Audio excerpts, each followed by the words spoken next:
Hello there, and welcome back to Boring Stories, the channel where we don't rush anything, and where even the messiest moments in history arrive gently, like the creak of a wooden floorboard in the dark. If this is your first time here, you're in good hands. And if you're returning, thank you for making this quiet little corner of the world feel like a shared, sleepy kitchen where time doesn't hurry and neither do we. Before we slip into tonight's tale, I'd love for you to leave a comment, just a simple note saying where in the world you're watching from. Whether you're wrapped in a blanket in Poland, rocking gently on a train in Canada, listening with your cat in your arms in Japan, or drifting to sleep on a warm summer night in Argentina, let me know. It helps me picture you all. And it helps others feel like they're part of this soft little gathering. And if these slow, sleepy stories help you relax, if they soothe your thoughts or make you feel less alone in the dark, then maybe consider subscribing. Not for alerts, not for likes, not for algorithms, just so the next time you're tired or restless, you'll know there's a place waiting for you, with a quiet fire and a long, unhurried voice. Alright. Are you ready? Close your eyes if you want, or let them wander gently. We're going back now, to France, not the glittering salons of the aristocracy or the chambers of kings, but somewhere below that, beneath the parlor floors and velvet cushions, to where the real heat lives. The kitchen. The year is 1783. A grand house, thick with tapestries and brass, is still asleep upstairs. But the fire downstairs is waking. And so are you.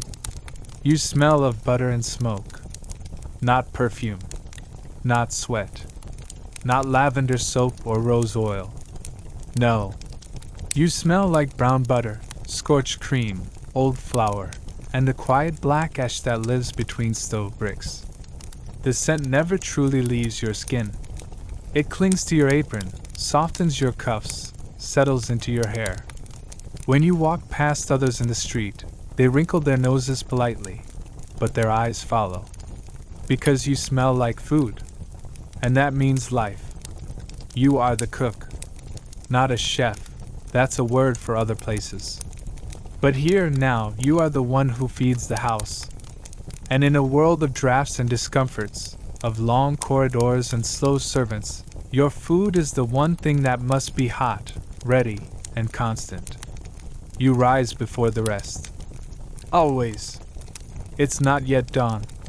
The great stone kitchen, longer than a stable, deeper than the pantry, and much colder than your cot, waits for you. No one else dares enter this early. The air still holds the breath of yesterday's smoke, old onions, drying herbs, and something faintly sour, yeast maybe, or wine. Your boots echo lightly on the stone. You do not need a lamp. You know the way. The first thing is always the fire. You kneel and inspect the coals, curled in on themselves like sleeping insects, and begin building a new nest of flame. You do not rush. Kindling, ash, the smallest flicker of breath. The hearth coughs. Then opens. Light spills across the pots. Your hands already move to the boards. You inspect the vegetables first. The crate of carrots from yesterday's market is softer than you'd like. The leeks are good. The cabbage, forget it. You'll pickle what's left before lunch. Someone forgot to put the butter crock in the cool cellar last night. You sigh. It's always someone. No one respects the kitchen. Not until they're hungry. On the meat hook, a hen swings lightly, cleaned, but not yet plucked. That's your next hour. Your knife is already in your palm. You don't remember taking it. Outside the thick windows, dawn hasn't come. Not truly. But the house above your head is starting to murmur. A creak in the floorboards. A soft groan of a bed frame. Someone important stretching their arms and wondering aloud if breakfast will be ready when they are. Of course it will. You've already peeled 5 onions. Their scent crawls into your sleeves and stings your eyes. The first skillet sits patiently on the hot stone. You drop a dollop of butter in, and it hisses with joy. The smell is instant. Warmth, fat, salt, home. A boy, one of the errand runners, barely 12, pokes his nose into the kitchen. Coffee? He croaks, half asleep. You nod once and point to the pot already steaming on the back of the stove. You don't speak to him. You don't need to. He's not your problem. Not yet. And still, the kitchen grows. Steam curls from pots. The smell of garlic joins the air. A bowl of eggs is cracked, whisked, poured. A pastry begins slowly, its butter and flour folding together like lovers half fighting in their sleep. Behind you, a cat slips in from the cold hall, curls beside the oven, and blinks once at you as if to say, "You again." Yes, you again. Always you. The one who wakes the fire. The one who builds the day from hunger. The masters will wake soon, and they will expect everything to be perfect. Their eggs warm but not dry, their bread crusted but soft, their sauces flavored just enough to notice, but never enough to distract. And yet here you are, already halfway there. Before anything else, before eggs are broken, before coffee is poured, before the house above even stirs in its sheets, the hearth must wake. The fire is not simply heat. It is not simply a tool. It is the heart of everything. And like any heart, it must be coaxed to beat, gently, patiently, with reverence. Without it, the kitchen is only stone and shadow. With it, you command a world. You begin in silence. The heavy ash door creaks as you open it. The faint smell of yesterday's heat drifts up, dry and metallic, like scorched copper and soot. You kneel, as always, one knee on the cold tile, and reach in with calloused hands. The ash is soft, fine as flour, and clings to your skin like memory. You push gently through it, fingers searching for the stubborn little embers still curled in the corners. Not dead, only sleeping. You find them. A cluster, faintly red in the dark. They pulse when you stir them, just once, as if exhaling. That's all you need. You lay the kindling with care. Twigs, dry bark, a twist of paper saved from the butcher's scrap. Then a breath. A real one, long, slow, steady, your lips forming a whisper that's not a word. You blow. The spark catches. The paper shudders. The twigs darken, then flare. A flame is born. The hearth sighs. You do too. Now the real work begins. You feed it gradually, adding thicker branches, heavier logs, waiting each time, watching the flame change color, from blue to orange, then to gold. You learn a fire by how it smells. Too much wood too fast and it chokes. Too little and it sulks. But today it is obedient. It stretches up the brick throat of the chimney like a cat, warm and hungry. As the heat builds, the kitchen begins to change. The frost retreats first, pulling back from the corners of the windows. The butter no longer shivers in its crock. Your joints loosen. Your breath no longer fogs the air. You roll your sleeves. You press your hands to the side of the oven just for a moment, not long enough to burn, just long enough to remember what warmth feels like before the day takes it all from you. Next comes the iron. The great pots, black, heavy, ancient, are hoisted onto the heat. One for broth, one for boiling, one for whatever task surprises you later. You know better than to plan too rigidly. The master might want duck. The mistress might announce 10 guests without warning. A neighbor might arrive with a goose in exchange for wine and demand it be roasted by noon. Flexibility is survival. You clean the boards, even though you cleaned them last night. Salt, vinegar, a damp cloth. You check the jars on the spice shelf. Nutmeg low, pepper still good, saffron untouched, too expensive. The bay leaves have curled into paper-thin husks. You set them aside. A new bundle will need to be strung and hung to dry by next week. At the pantry door, you pause. A small ritual. Your fingers brush the top of the handle 3 times. Once for steadiness, once for memory, once for luck. You don't question why. You've always done it. The pantry is dark, but your feet know the pattern. Shelves to the left, root vegetables, pickles, stored stews. Shelves to the right, preserves, wine, beans, sugar in its tight-lidded jar like buried treasure. You select what you need. An onion as round as a fist. A bundle of thyme. A knob of hard cheese for grating. A handful of dried mushrooms soaked overnight, now soft and earthy. You carry them back like offerings, laying each one in its place beside the cutting board. And now, finally, the knife. It has no name. It doesn't need one. Its handle is smooth as soapstone. The blade is old, thinner than it once was, sharpened so often the shape has changed slightly. But it's yours. You hold it lightly, let it rest in your palm, let the kitchen catch its breath. You begin to slice. The sound is familiar, soft crunch, a whisper of the blade against wood, a rhythmic music only you can hear. Onion, leek, garlic, mushroom. Each one treated not as an object, but as a participant. You are not just chopping.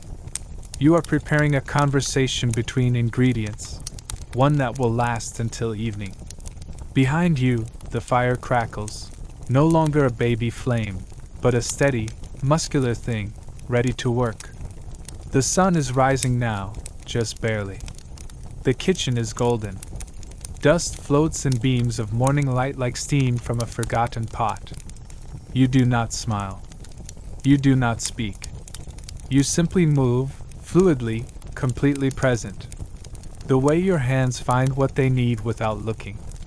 The way your body fits the rhythm of the stove, the shelves, the hooks, as if you were made for this space, or it was made for you. Because in a way it was. Or at least, you've made yourself part of it. This is your cathedral. Not with stained glass, but with iron pans and wooden spoons. Not with song, but with simmering broth and brown butter. And the hearth is your altar. It knows your breath. It knows your name. And now it is awake. So are you. Before even the faintest gray seeps into the sky, before the frost on the windows melts into rivulets, before a single voice echoes through the stone corridors of the chateau, the kitchen belongs not to you, but to the rats. They do not greet you, and they do not flee. This is not a battle, and never has been.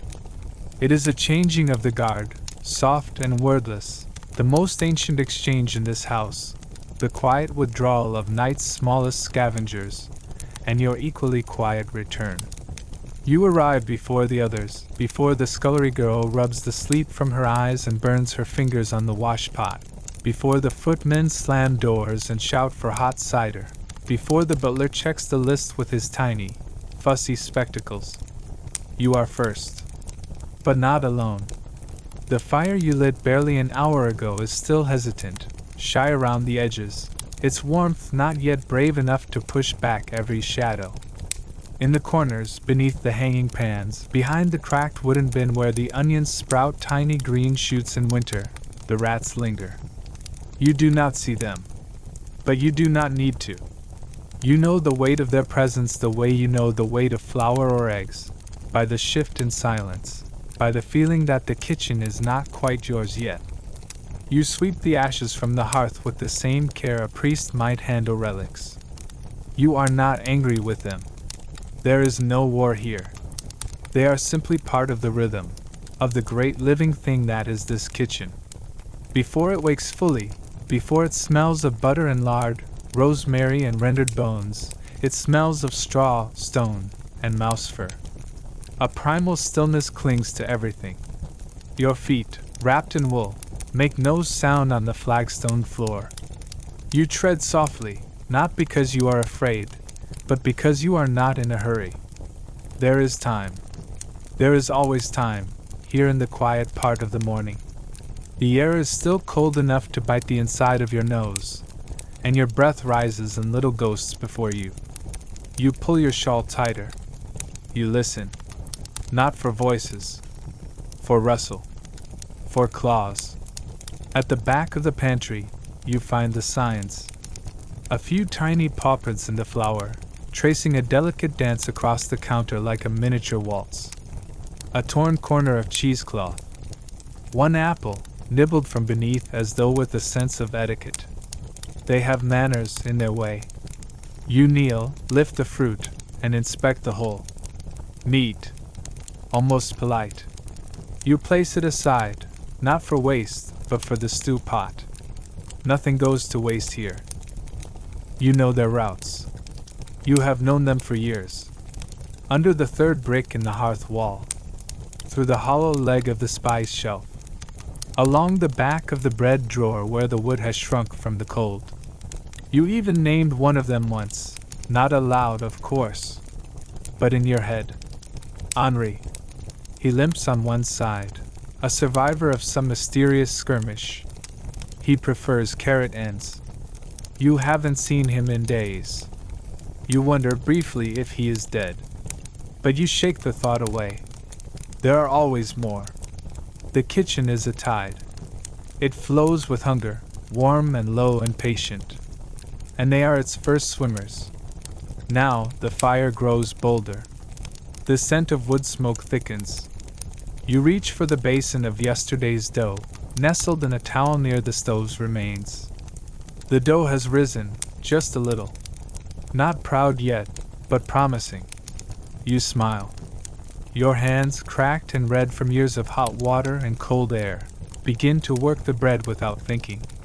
Press, turn, fold. Press, turn, fold. The rhythm settles you. A rat watches, you're sure. From somewhere just beyond the reach of firelight.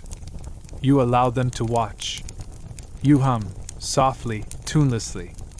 The same old lullaby your mother hummed when she cooked alone in her cottage, decades and miles away. The same tune that means warmth is coming, hunger will ease, the day will begin. You toss a bit of stale crust near the table leg, an offering, not a trap. It lands without ceremony. There's a pause in the dark, then a flicker of motion. You look away. It is a respectful exchange. You both have work to do. You start the kettle, for washing, not for drinking. The water is slow to boil. Everything is. That is the secret to the kitchen, slowness. There is no place for rush here, not in this hour. The fire tells you when it's ready. The dough tells you when it's done. You do not command the kitchen. You serve it. You coax it. Like the rats. Above you, a floorboard creaks. A servant's foot, perhaps. Or the shift of an old beam in the cold. The house stretches. But no one will come for at least another half hour. Maybe more. You still have time to yourself. You, the fire, the shadows, the rustle of straw. In these moments, you are not a servant. You are a priestess. A keeper of flame.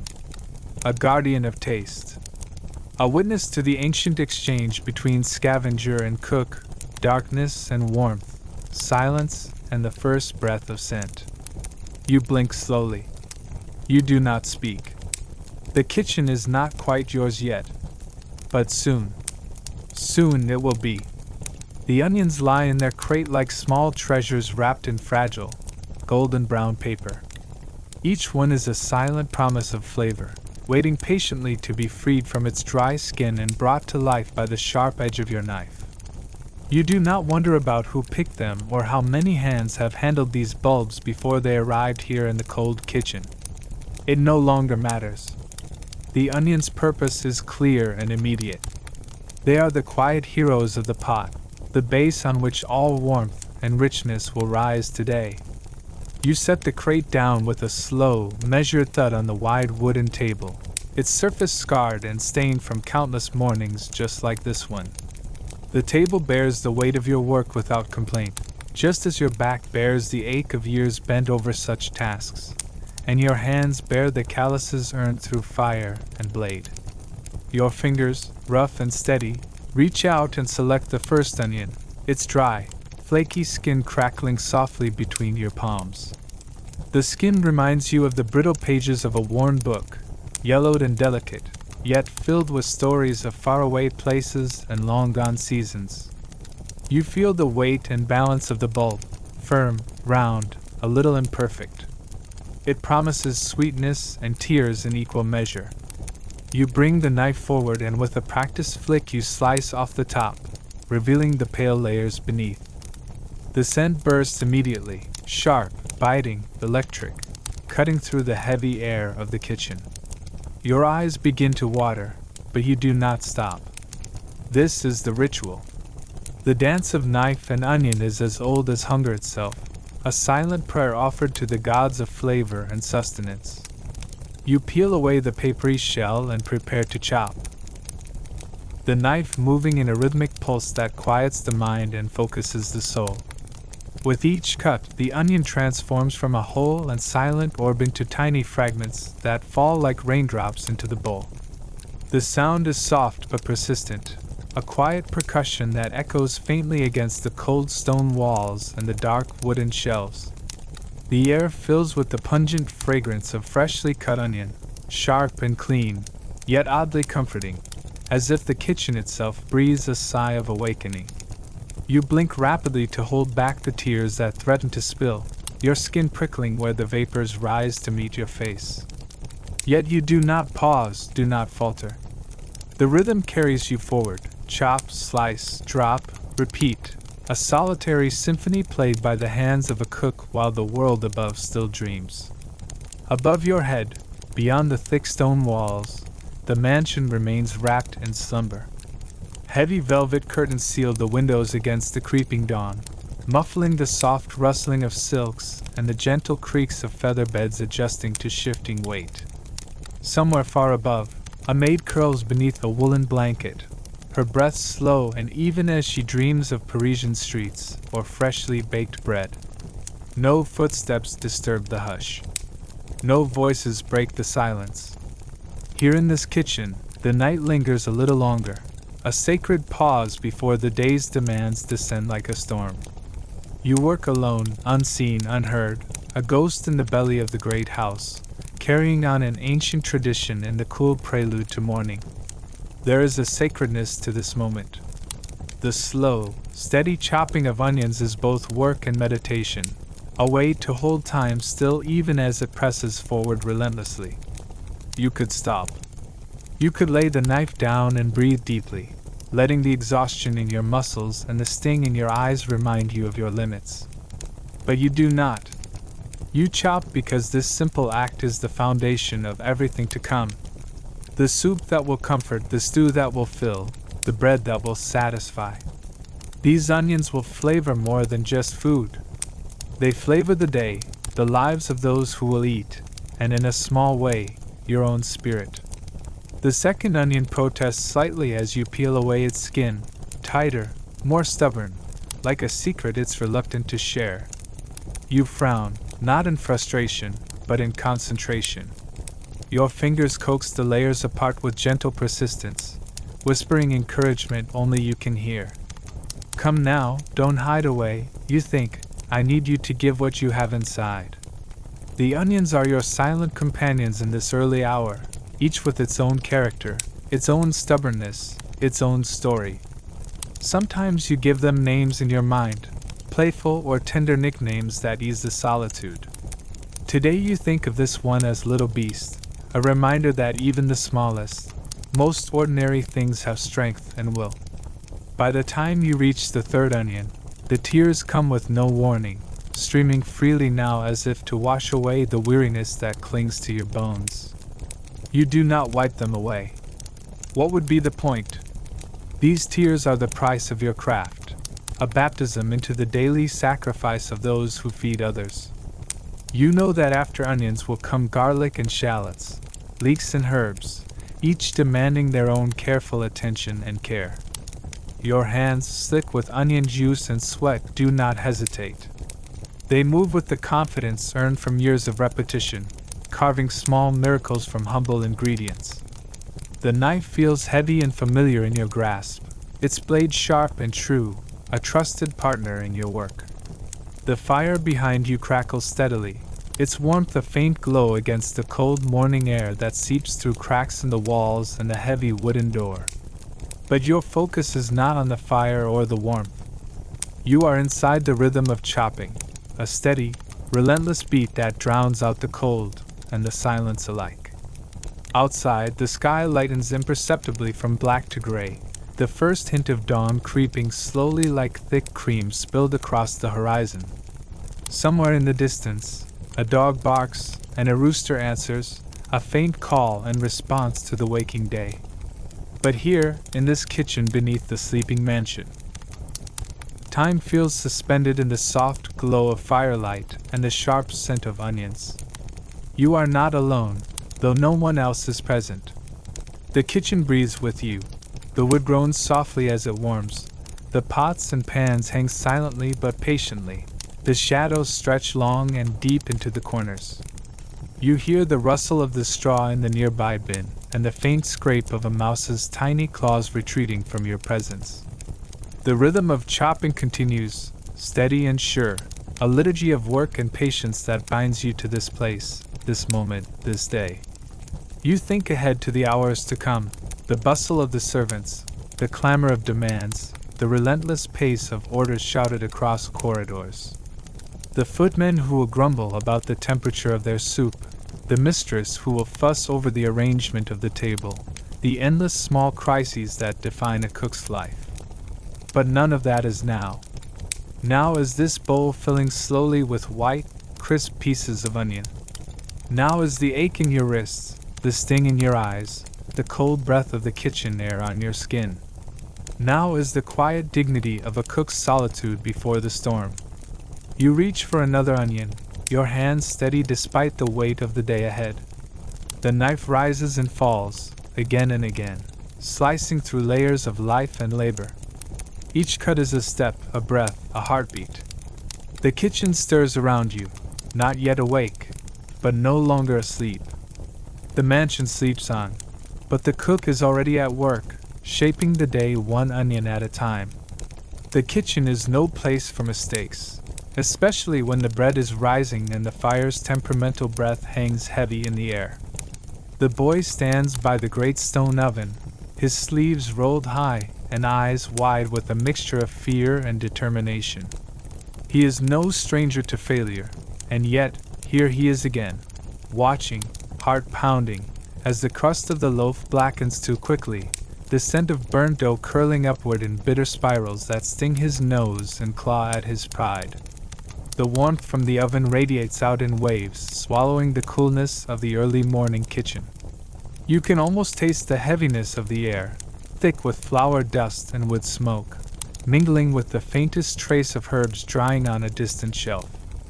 The boy shifts uneasily, the coarse fabric of his shirt rubbing against his skin, his hands twitching with nerves as he clutches a worn wooden peel, the tool that slides loaves in and out of the fiery belly. The oven door creaks slightly as it opens, revealing the glowing embers inside. But instead of the golden promise of fresh bread, there is a dark, cracked surface marked by the careless dance of heat and time. The cook's sharp eyes catch the sight immediately, and a sigh escapes from cracked lips. It is not anger but a deep, tired disappointment, the kind that settles like dust over years of hard work. The boy knows what comes next. He does not have to hear the words. The scolding is always the same, the lesson repeated over and over like a song sung in the cold dark. Patience, vigilance, respect for the fire. The bread is life here, the foundation of every meal and the heart of the household's daily ritual. To burn it is to risk more than just a meal, it is to threaten the fragile balance of the kitchen itself. Around them, the kitchen buzzes quietly with the soft clatter of pots and the occasional hiss of boiling water. But the boy's world has shrunk to the small, blistering patch of blackened crust in his sight. His breath catches, a lump rising in his throat as shame and frustration mingle like bitter herbs crushed underfoot. He remembers the first time he burned a loaf, how the cook's voice had been stern but patient, how his hands had trembled as he learned to gauge the oven's fickle heat. But now, after weeks of trying, the mistakes still come, as relentless and unforgiving as the fire itself.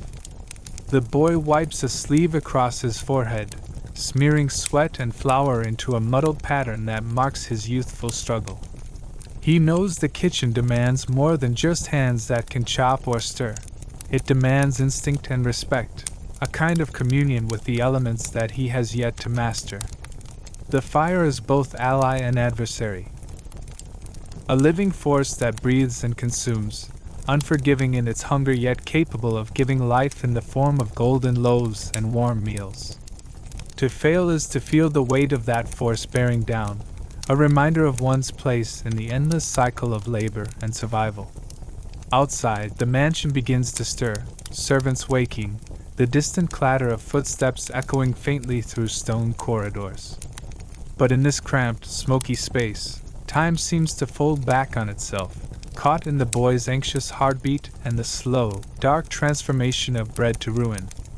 The cook steps forward, hands steady despite the weariness etched deep into his face, and gently but firmly takes the peel from trembling fingers.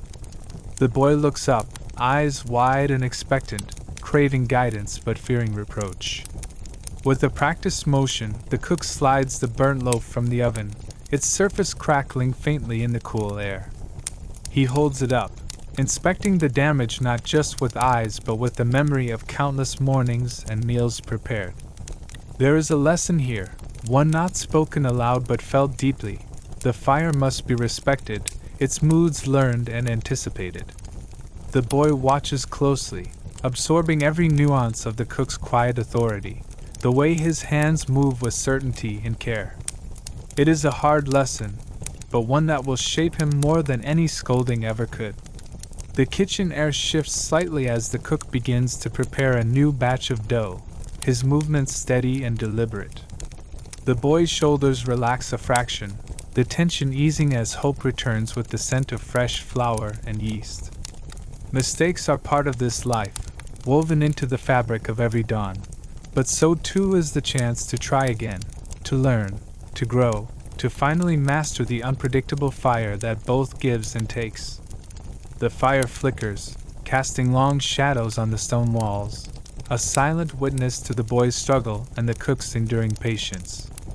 Outside, the first light of dawn breaks through the narrow kitchen window, spilling pale gold across the floor. The bread will rise once more, and with it, the promise of a new day, one shaped by sweat, skill, and the quiet resilience of those who feed the great houses of France.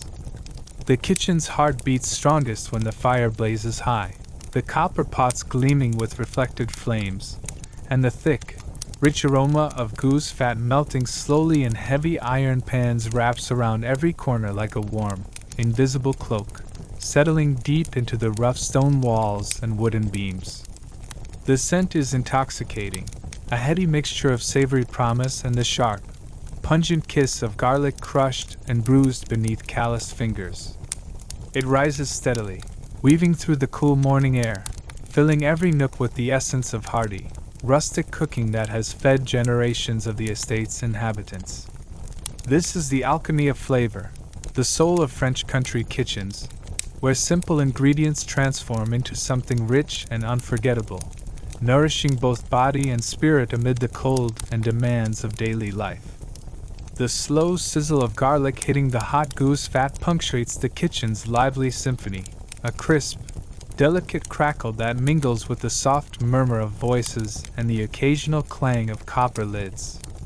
The fat, rendered to a deep golden hue, bubbles and ripples gently, carrying the garlic's sweet heat as it releases into the air a fragrance both sharp and comforting, like a warm embrace. Around the hearth, shadows flicker and dance, cast by the ever-changing firelight that spills across the rough-hewn wooden tables and piles of steaming pots. The air is thick with the mingled scents of flour, wood smoke, and herbs drying on windowsills, creating a tapestry of smells that speak of tradition, toil, and the unspoken magic of a kitchen in full swing. Amid this sensory feast, the cooks and scullery maids gather in close-knit clusters, their voices dropping to hushed tones as they share the latest tidbits of gossip and news from the household. In this hidden world behind the grand stone walls, the kitchen serves not only as a place of labor but as a sanctuary of stories and camaraderie. The women lean close, exchanging whispers about the Count's latest quarrel with his steward, the mysterious new guest who arrived under cover of darkness, or the whispered hopes for an upcoming feast that might bring rare joy to their long, exhausting days. Their faces glow softly with firelight, eyes sparkling with amusement and the keen edge of sharp tongues, their laughter blending with the simmering pots like an ingredient in the recipe of their shared existence. Here, the harshness of life beyond these walls fades away, softened by the warmth of friendship and the simple pleasure of being heard. The boy watches these exchanges with wide, curious eyes, absorbing not only the practical lessons of roasting and rendering but also the subtle art of kitchen conversation, where every word carries weight, and every glance reveals alliances, suspicions, or secret alliances. He learns quickly that mastering the fire is only part of the cook's craft. Understanding the rhythms of gossip, the silent hierarchies of kitchen life, and the unspoken rules of speech is just as vital to surviving and thriving here. The stories swirl around him as thickly as the rising steam, seasoning the air with humor, warnings, and occasional sympathy, each tale a thread woven into the kitchen's living tapestry. It is here, amid the pungent aroma of garlic and the rich glow of goose fat, that the kitchen reveals itself not just as a place of work but as a living, breathing world, a crucible where skill, spirit, and survival mingle in equal measure. The cook, a tall man with hands scarred from years of hard labor and a face etched with the quiet authority of experience, nods toward the boy and hands him a small bowl of softened garlic to crush into the warm, shimmering goose fat. The boy's fingers press carefully, releasing bursts of sharp aroma that hang in the air like a secret revealed, grounding him in the moment, and connecting him to a lineage of cooks who have tended these fires for generations. This ritual, repeated countless times before, carries a weight beyond flavor. It is a rite of passage, a lesson in patience and respect for the ingredients and the fire alike. The boy inhales deeply, the scent mingling with the smoky air and the faint trace of herbs, anchoring him in the present while whispering promises of mastery and belonging. Outside the heavy kitchen door, the grand mansion begins its slow awakening, servants' footsteps echoing faintly down stone corridors, the distant murmur of noble voices stirring the day's affairs. Yet within this bustling kitchen, time seems to fold and stretch, moving at the steady pulse of the fire and the rhythmic chatter of those bound together by shared toil and quiet hopes. The day ahead promises long hours of tending fires, stirring pots, and the endless dance of heat and ingredients. But for now, in this golden moment of goose fat and garlic, the boy feels a flicker of confidence, a fragile spark that one day, with enough sweat and perseverance, he too might command the hearth with the same quiet authority as the seasoned cook. The fire flickers and hums, a living presence, its warmth wrapping around the boy and his fellow kitchen workers like a protective cloak, promising both challenge and comfort in the days to come. The first light of dawn stretches sluggishly across the sleepy village, painting the rough stone cottages and winding streets in pale gold. The air carries a chill, mingled with the scent of damp earth and the faint trace of wood smoke drifting lazily from chimneys. Today is market day, a day pulsing with life and necessity, when merchants, farmers, and villagers converge on the central square with baskets brimming with the fruits of their labor. For the kitchen in the great mansion nearby, it is a day of hope and dread, for the stores are perilously low, and the precious eggs, the lifeblood of countless recipes, are running dangerously close to empty. You pull your worn cloak tighter, the coarse fabric scratching against your skin as you step out onto the uneven cobbles.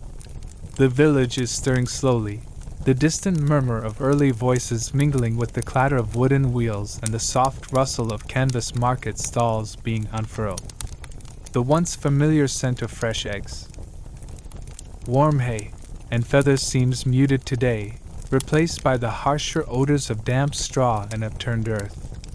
A knot tightens in your stomach as you approach the stalls, where baskets sit half empty or bare, the eggs that once gleamed like polished ivory reduced to a scarce commodity whispered about in worried tones.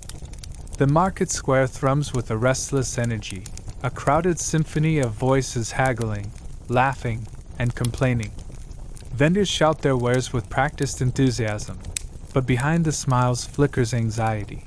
The hens have laid fewer eggs this season, chilled by the cold snap that lingered far too long, their feed scarce and costly in these hard times.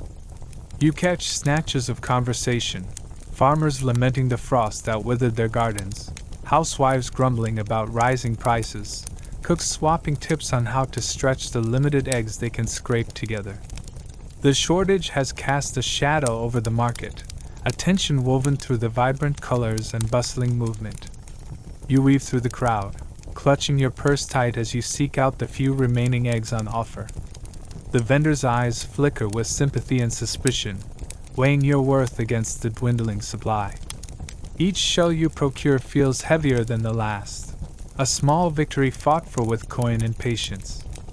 The delicate, smooth surface of the eggs glows softly in the morning light, a fragile promise of sustenance that could be snatched away by a careless hand. Around you, the market's noise rises and falls like the tide, punctuated by sharp cries of disappointment and bursts of laughter as neighbors greet and gossip. The village feels alive yet fragile, balanced precariously on the thin edge between plenty and want. Returning to the kitchen, the weight of the precious cargo feels almost unbearable. The stone hearth crackles, sending waves of warmth into the cool air, but the mood is tense.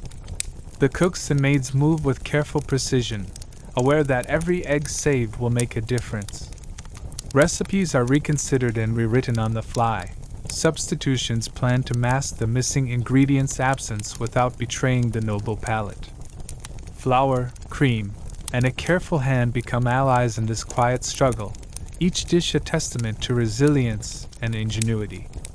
The air is thick with the mingled scents of baking bread, roasting meat, and the ever-present tang of garlic simmering in golden goose fat. Around the hearth, whispers flutter like soft flames, the household's quiet rumors mingling with the aroma of cooking. The Count's temper has worsened with the stress of war abroad, servants fret over unpaid debts, and a mysterious stranger was seen near the village just last night.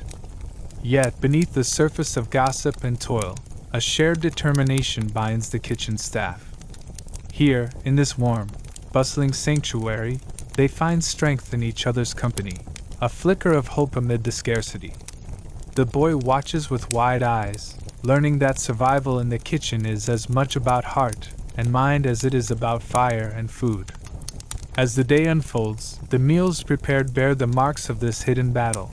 Breads slightly denser, custards less rich, sauces more reliant on herbs and stock than eggs. Yet they are served with pride, carried through the grand halls with the same care and dignity as feasts made from abundant plenty. The noble family may never know the quiet sacrifices behind their table, but the kitchen remembers, its walls echoing with the sweat and whispered determination of those who labor unseen. Outside, the market continues to hum with life, the world turning despite the egg shortage, the sun climbing steadily as if unaware of the small crises playing out beneath its light. In this dance of scarcity and skill, the kitchen breathes and thrives, a living testament to endurance in the face of hardship. The boy feels the fire's warmth not just on his skin but deep within his chest, a flicker of confidence that one day he too will learn to balance scarcity and abundance, to turn the humblest ingredients into something worthy of the grandest tables. The eggs may be few, but the spirit is unyielding, and as the evening shadows stretched long, the kitchen's heart beat steady and strong, ready to face whatever tomorrow may bring. The morning dawned quiet and pale, its light seeping through the heavy velvet curtains of the noble lady's chambers like a hesitant guest unsure if it was welcome. Outside, the mansion's gardens still clung to dew, their fragrant herbs glistening under the slow climb of the sun. Yet, inside the grand kitchen below, a storm was quietly gathering, invisible to the casual eye but potent enough to ripple through every corner and every heart. The reason was simple, yet devastating. The noble lady had tasted the stew prepared for her midday meal, and her response was a cold, slicing rebuke that chilled the blood of every cook present. You stood near the massive hearth, the orange glow casting long shadows on the worn stone walls, your hands trembling slightly despite years spent mastering fire and knife. Hours ago, you and the kitchen staff had begun the laborious process of preparing the stew, a dish meant to be the centerpiece of the day's meal. Thick chunks of tender beef, harvested from the finest cuts, had been slowly simmered alongside the root vegetables, carrots, parsnips, and onions chopped so finely they almost melted into the rich broth. A secret bouquet garni, plucked fresh from the garden's shadowed corners, infused the pot with delicate notes of thyme, rosemary, and bay leaf. You had stirred carefully, skimmed the surface to remove impurities, and tasted repeatedly, adjusting seasoning with the precision of a seasoned alchemist. This stew was more than food. It was a work of art meant to please the discerning palate of the lady who ruled this house with grace and iron will. But when the stew was finally served, carried on a silver platter through the echoing halls to the lady's ornate dining chamber, the reaction was far from what you had hoped.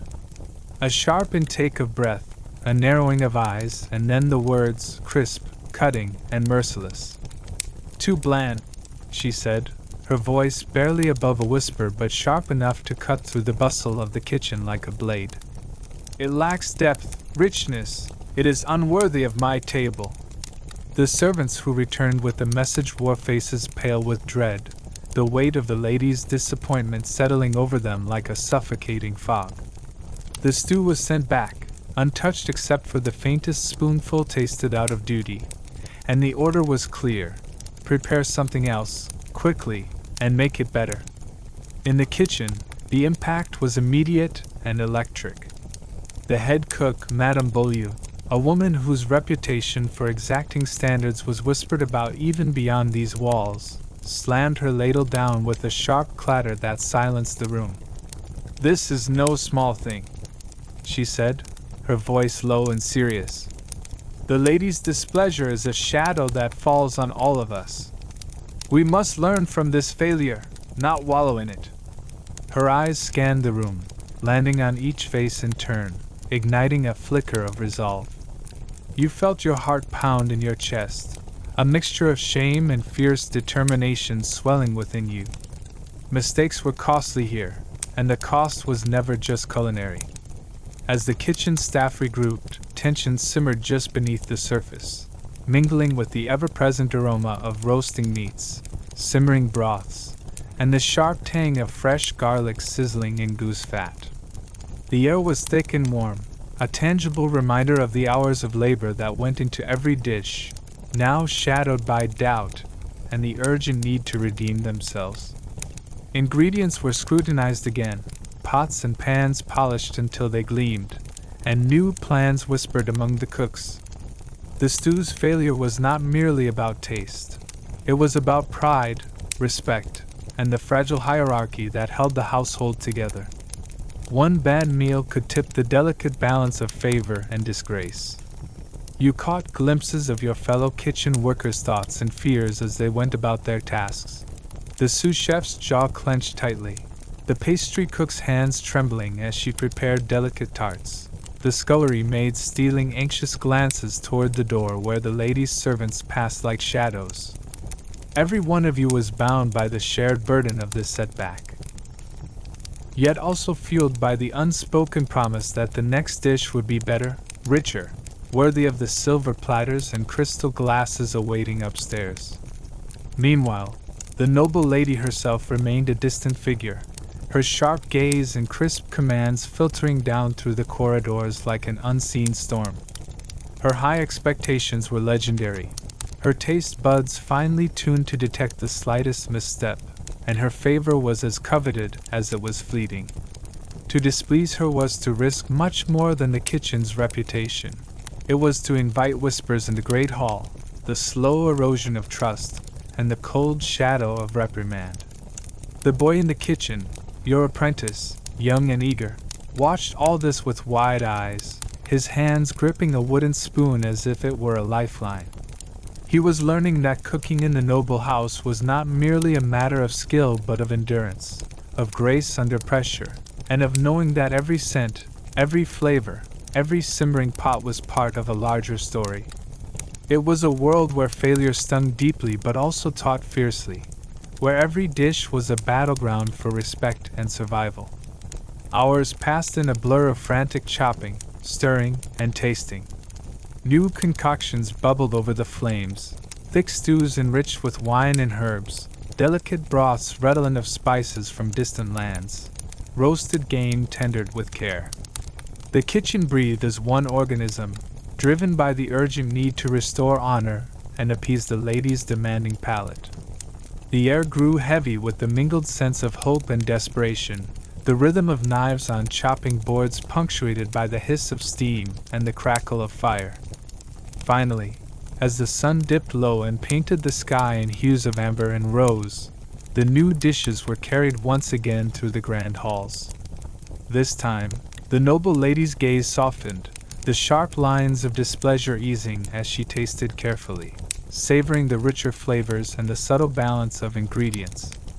A nod, barely perceptible but laden with meaning, passed among the kitchen staff like a silent benediction. The storm had passed, for now. As night settled over the mansion, the kitchen quieted but never truly rested. The lessons of the day lingered like a faint smoke, a reminder that beneath the polished elegance of noble life lay a fierce, relentless demand for perfection. You wiped your hands on your apron, the heat of the hearth still glowing warmly on your skin, and felt a quiet pride mingled with exhaustion. This was the life you had chosen, a life of sweat and smoke, of delicate flavors and harsh judgments, of hidden victories and whispered hopes. Outside, the village lay peaceful beneath a sky studded with stars, unaware of the small dramas that had unfolded behind these walls. But within the kitchen's warm glow, you knew that every stew stirred, every fire tended, and every seasoning measured was part of a larger story, one of resilience, craft, and the endless pursuit of excellence in a world where even the humblest pot could stir great passions. Before the first light of dawn ever kissed the rooftops of the grand estate, the kitchen was already alive with a strange quiet urgency, the kind that comes from a ritual as old as the craft of cooking itself, boiling bones. In the vast cauldron that hung over the fire, dull shapes bobbed and shifted, remnants of animals long consumed, now summoned to give life once more in the form of rich, savory broth. The slow, steady bubbling was a heartbeat in the dark, a reminder that even discarded things could hold value, and that sustenance was born as much from patience as from fire. Your hands, callous but deft, worked over the bones, picking out marrow and fragments, careful to avoid the shards that might mar the precious liquid. This broth was the foundation of countless dishes, soups to warm the coldest nights, sauces to lend depth to roasted meats, the unseen magic behind every feast served in the noble lady's vast dining hall. To boil bones was to create life from death, flavor from waste, a sacred cycle you honored with every careful stir. But as the broth simmered and thickened, your thoughts wandered beyond the fire and the flickering flames. The kitchen was not only a place of pots and pans but a miniature world governed by an intricate hierarchy, one that required constant attention, counting servants. Not in the careless way of a master counting coins, but in the weary, watchful manner of one responsible for the delicate balance of order and chaos beneath the mansion's roof. Each face mattered, Each pair of hands, some skilled, some fumbling, was a thread woven into the fabric of daily survival. The servants were many. The scullery maids who scrubbed endless piles of dishes until their hands bled and their backs ached. The footmen who carried silver trays with solemn reverence. The chambermaids who turned over soft beds and polished grand mirrors until they gleamed like the morning sun. And then there were the cooks, the apprentices, the pantry keepers, all working in a dance choreographed by the demands of the household and the temper of the noble lady above. If one servant faltered or vanished, the ripple could cascade through the entire operation, threatening to unravel months of careful preparation and routine. As you lifted the heavy ladle from the cauldron, thick with the golden broth infused with the rich essence of marrow and herbs, you counted quietly in your mind. How many cooks had arrived today? Was the new scullery maid learning quickly enough to handle the evening rush? Had the footmen been reprimanded again for their careless chatter? Your memory, sharpened by years of necessity, catalogued every absence and every newcomer, every whispered complaint and every fleeting smile exchanged in the kitchen's smoky corners. The noble lady's expectations hung over you like a heavy fog, and every servant was a piece in the grand puzzle she expected to fit perfectly each day. The failure of one dish, the tardiness of one maid, the forgetfulness of an apprentice could lead to ruin, not just culinary ruin, but the loss of favor, the shadow of punishment. You had seen it before, a careless error turning into a cascade of misfortune, and a kitchen staff fractured by blame and fear. Yet, despite the weight of responsibility and the relentless pace, there was a strange kind of camaraderie among the servants. Between the chopping boards and boiling pots, the murmured gossip and shared frustrations, bonds were forged stronger than steel. You exchanged knowing glances with the pastry chef as you both wiped sweat from your brows. The scullery girls laughed softly in the corner as they compared bruises and burns, and the apprentices jostled playfully while stirring endless batches of broth. This was not just a kitchen, it was a living, breathing organism, sustained by the sweat and spirit of those who called it home. Counting servants was more than inventory. It was a way to hold on to that fragile humanity beneath the demands and discipline. To see who thrived and who struggled, to remember faces and names in a place where individuals often felt swallowed by the grandiosity of the mansion itself. The day wore on with the rhythmic clatter of knives, the steady hiss of simmering pots, and the sharp commands of Madame Beaulieu, whose piercing gaze missed nothing. She moved through the kitchen like a tempest, her voice cutting through the din, reminding all that perfection was not a goal but a necessity. You felt the heat of the fire both in your bones and in the unspoken pressure that weighed on your shoulders. When the broth was finally strained and ladled into deep, heavy bowls destined for the morning meal, you allowed yourself a brief moment of pride. The slow, patient process of boiling bones had yielded its reward, a rich, amber elixir that would warm the bellies and souls of the household. It was a small victory in a day filled with endless trials, but victories like this were what kept the kitchen alive, what made the impossible hours worth enduring. As you wiped your hands on your apron and glanced around at the tired, determined faces of your fellow servants, you understood that this was more than a job. It was a life shaped by fire and duty, by unspoken fears and quiet hopes. The kitchen's heartbeat, steady and sure, would continue through the night. Boiling bones and counting servants, sustaining the fragile world within the walls of the grand estate. The kitchen was a furnace, a wild beast that demanded submission and reverence in equal measure. The fire, roaring and crackling beneath heavy iron pots and skewered meats, threw waves of oppressive heat that seemed to seep into your very bones, setting your skin prickling with sweat and your breath coming in short, stifled gasps. Every flicker of flame cast giant, dancing shadows against the rough stone walls, twisting familiar shapes into monstrous figures that leapt and vanished with the smoke. It was here, in this scorching inferno, that your days began and ended, a place where skill was measured not only by your ability to coax flavors from the humblest ingredients, but by how long you could endure the blaze without faltering. The fire burned hotter than usual today, as if it sensed the tension in the air. Perhaps it was the autumn chill seeping in from the open windows, or the unspoken dread that hung thick as smoke, the dread of the master's impending arrival. The flames hungrily licked at the underside of the pots, their furious dance demanding your constant attention, your every muscle taut with tension. One slip, one moment of distraction, and hours of labor would be reduced to bitter, charred ruin. Your hands moved swiftly, muscles hardened by years of practice, but inside your chest the pulse of anxiety thundered like a war drum. The kitchen was not just a place of heat and work. It was a crucible where every mistake was magnified, where the eyes of a man colder than the winter frost awaited to judge. The noble master of the estate was a figure wrapped in an aura of distant power and merciless control. He walked through the halls with a presence so chilling that even the stones seemed to shudder under his gaze. His coldness was a palpable force, like the sharpest knife cutting through flesh and spirit alike. You had seen him on rare occasions, his face set in an unreadable mask, his eyes icy pits that left you shivering long after he passed.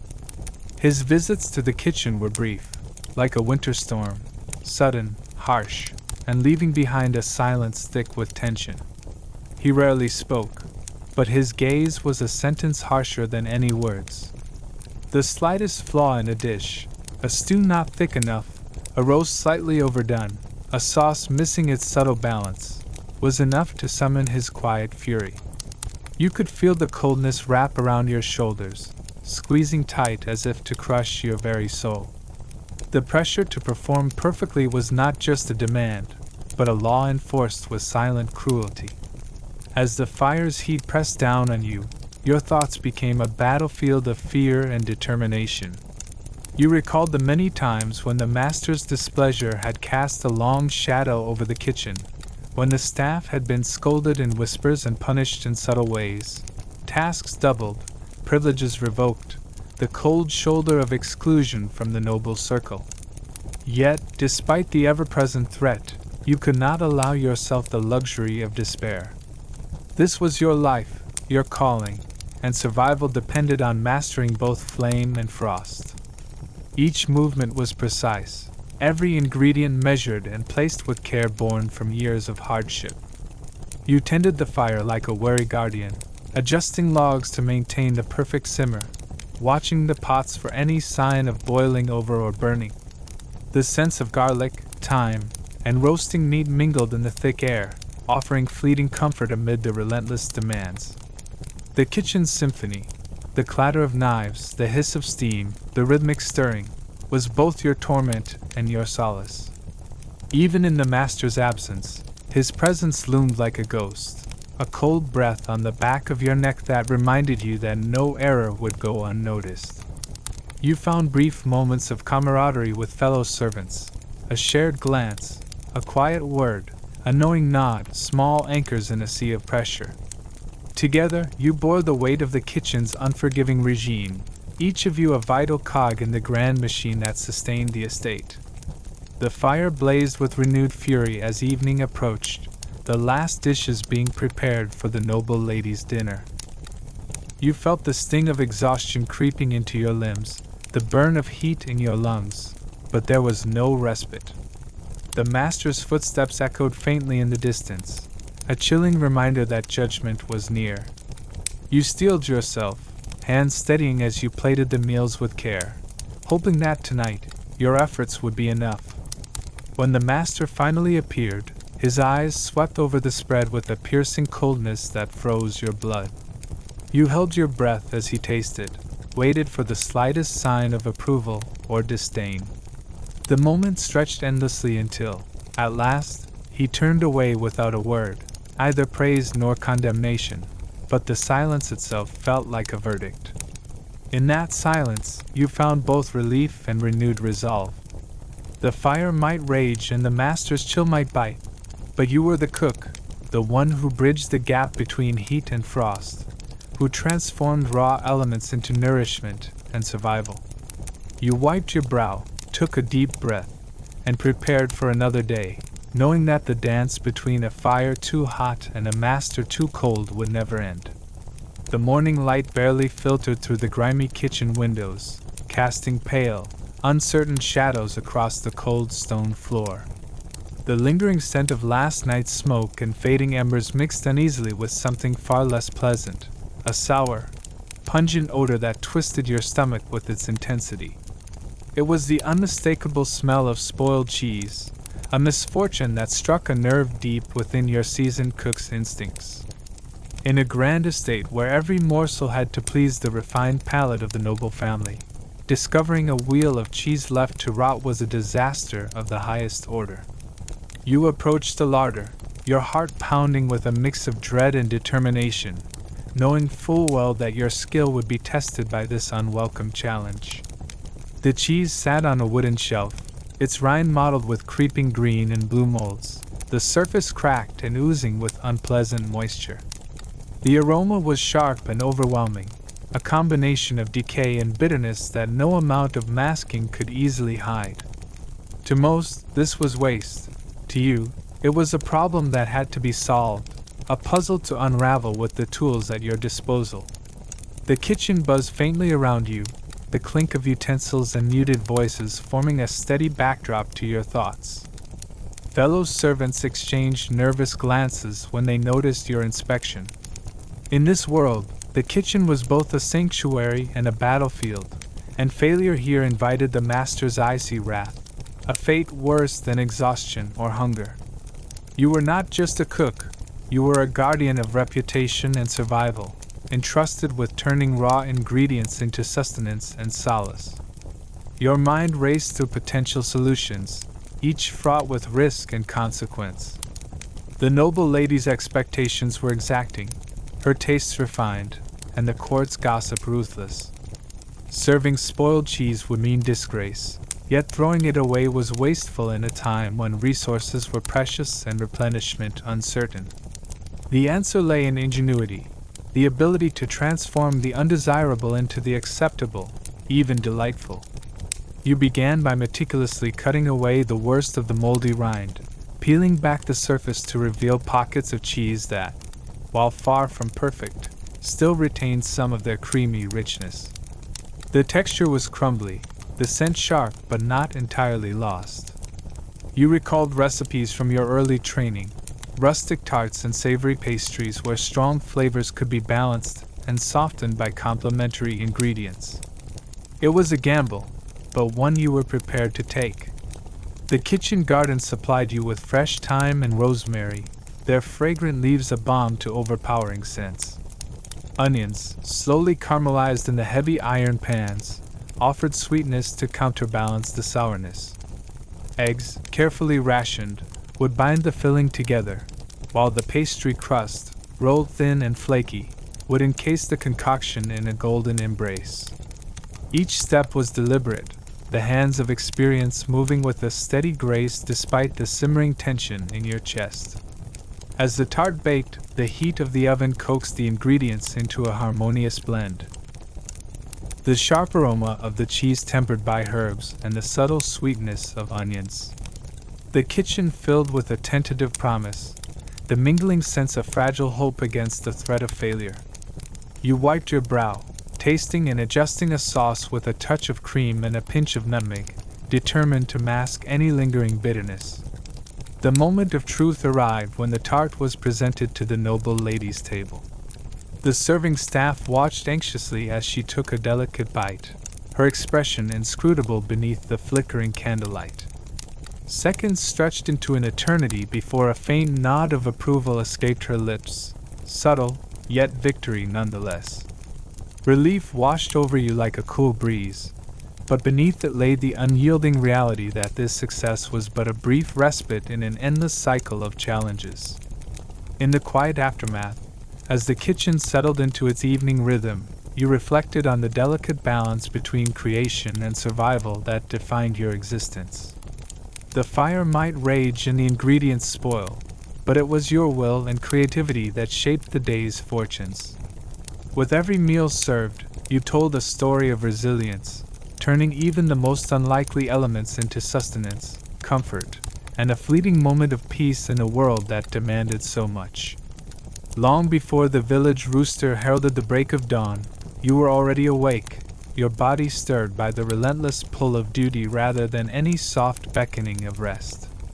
The manor was still cloaked in darkness, except for the faint glow of embers smoldering in the hearth, the last breath of the previous day's fire, a fragile guardian of warmth in the cold stone kitchen. You slipped silently through the shadows, knowing well that every moment counted.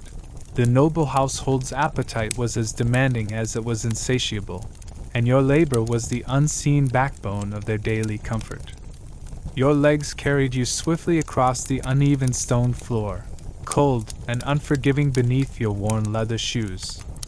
The sharp scent of smoke mingled with the faint tang of morning dew that seeped in through the cracked window panes. The kitchen, usually a cacophony of activity, was hushed save for the soft crackling of logs you stoked into life, coaxing a flame that would soon roar to feed ovens and stoves. There was no pause, no quiet moment for yourself. The day ahead stretched long and merciless, demanding every ounce of your strength and skill. You plunged your hands into the flour, the powdery white dust coating your skin and finding its way beneath your nails, a constant reminder of the endless kneading to come. Dough was your first task, a simple yet vital ritual that set the rhythm of the entire day.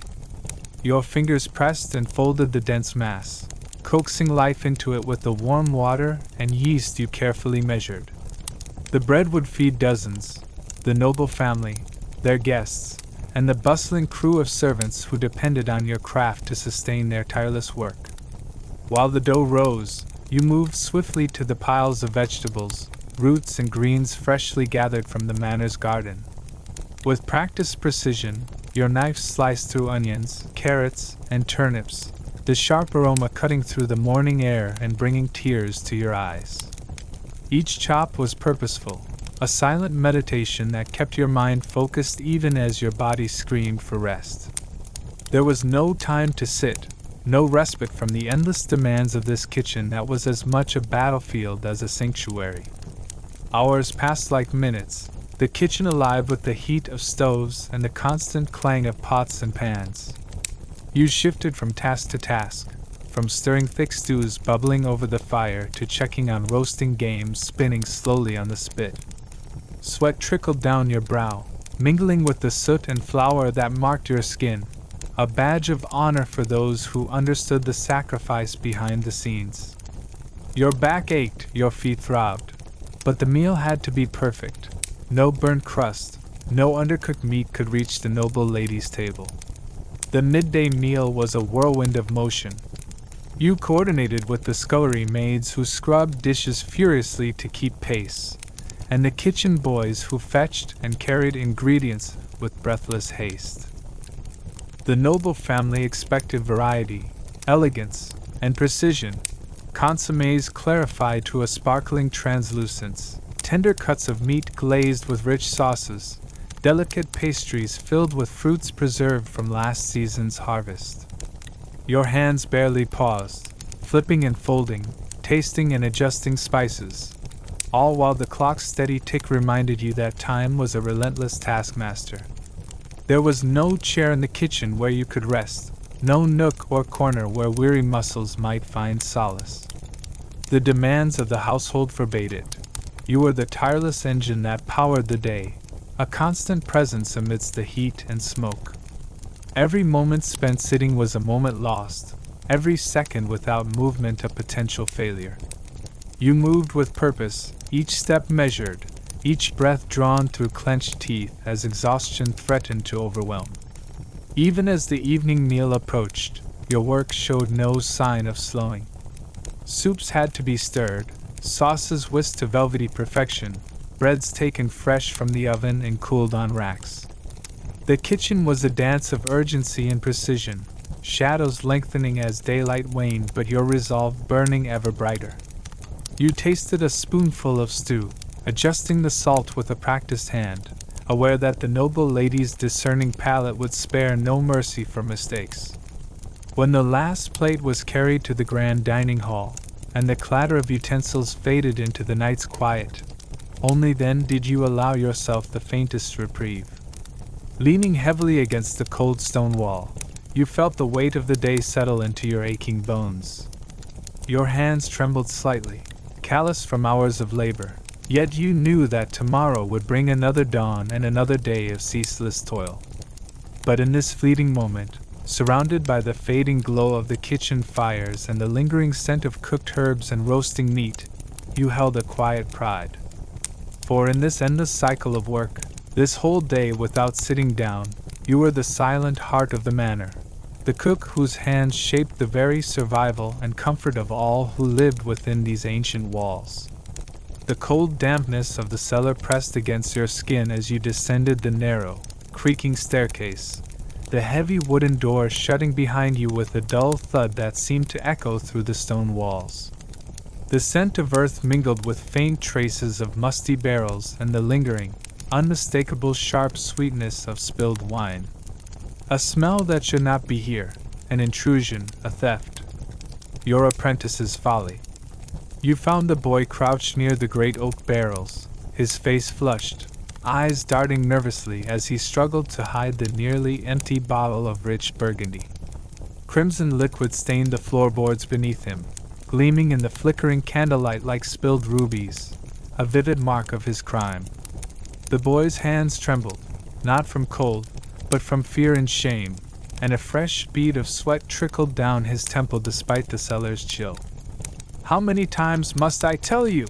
Your voice was low but firm, carrying the weight of exhaustion and exasperation accumulated over countless mornings like this. "The wine is not yours to take, not for your pleasure, nor your curiosity. It belongs to the house, to the lord and lady, to the grand feasts and solemn toasts. It is sacred, not a mere drink for a kitchen rat's amusement."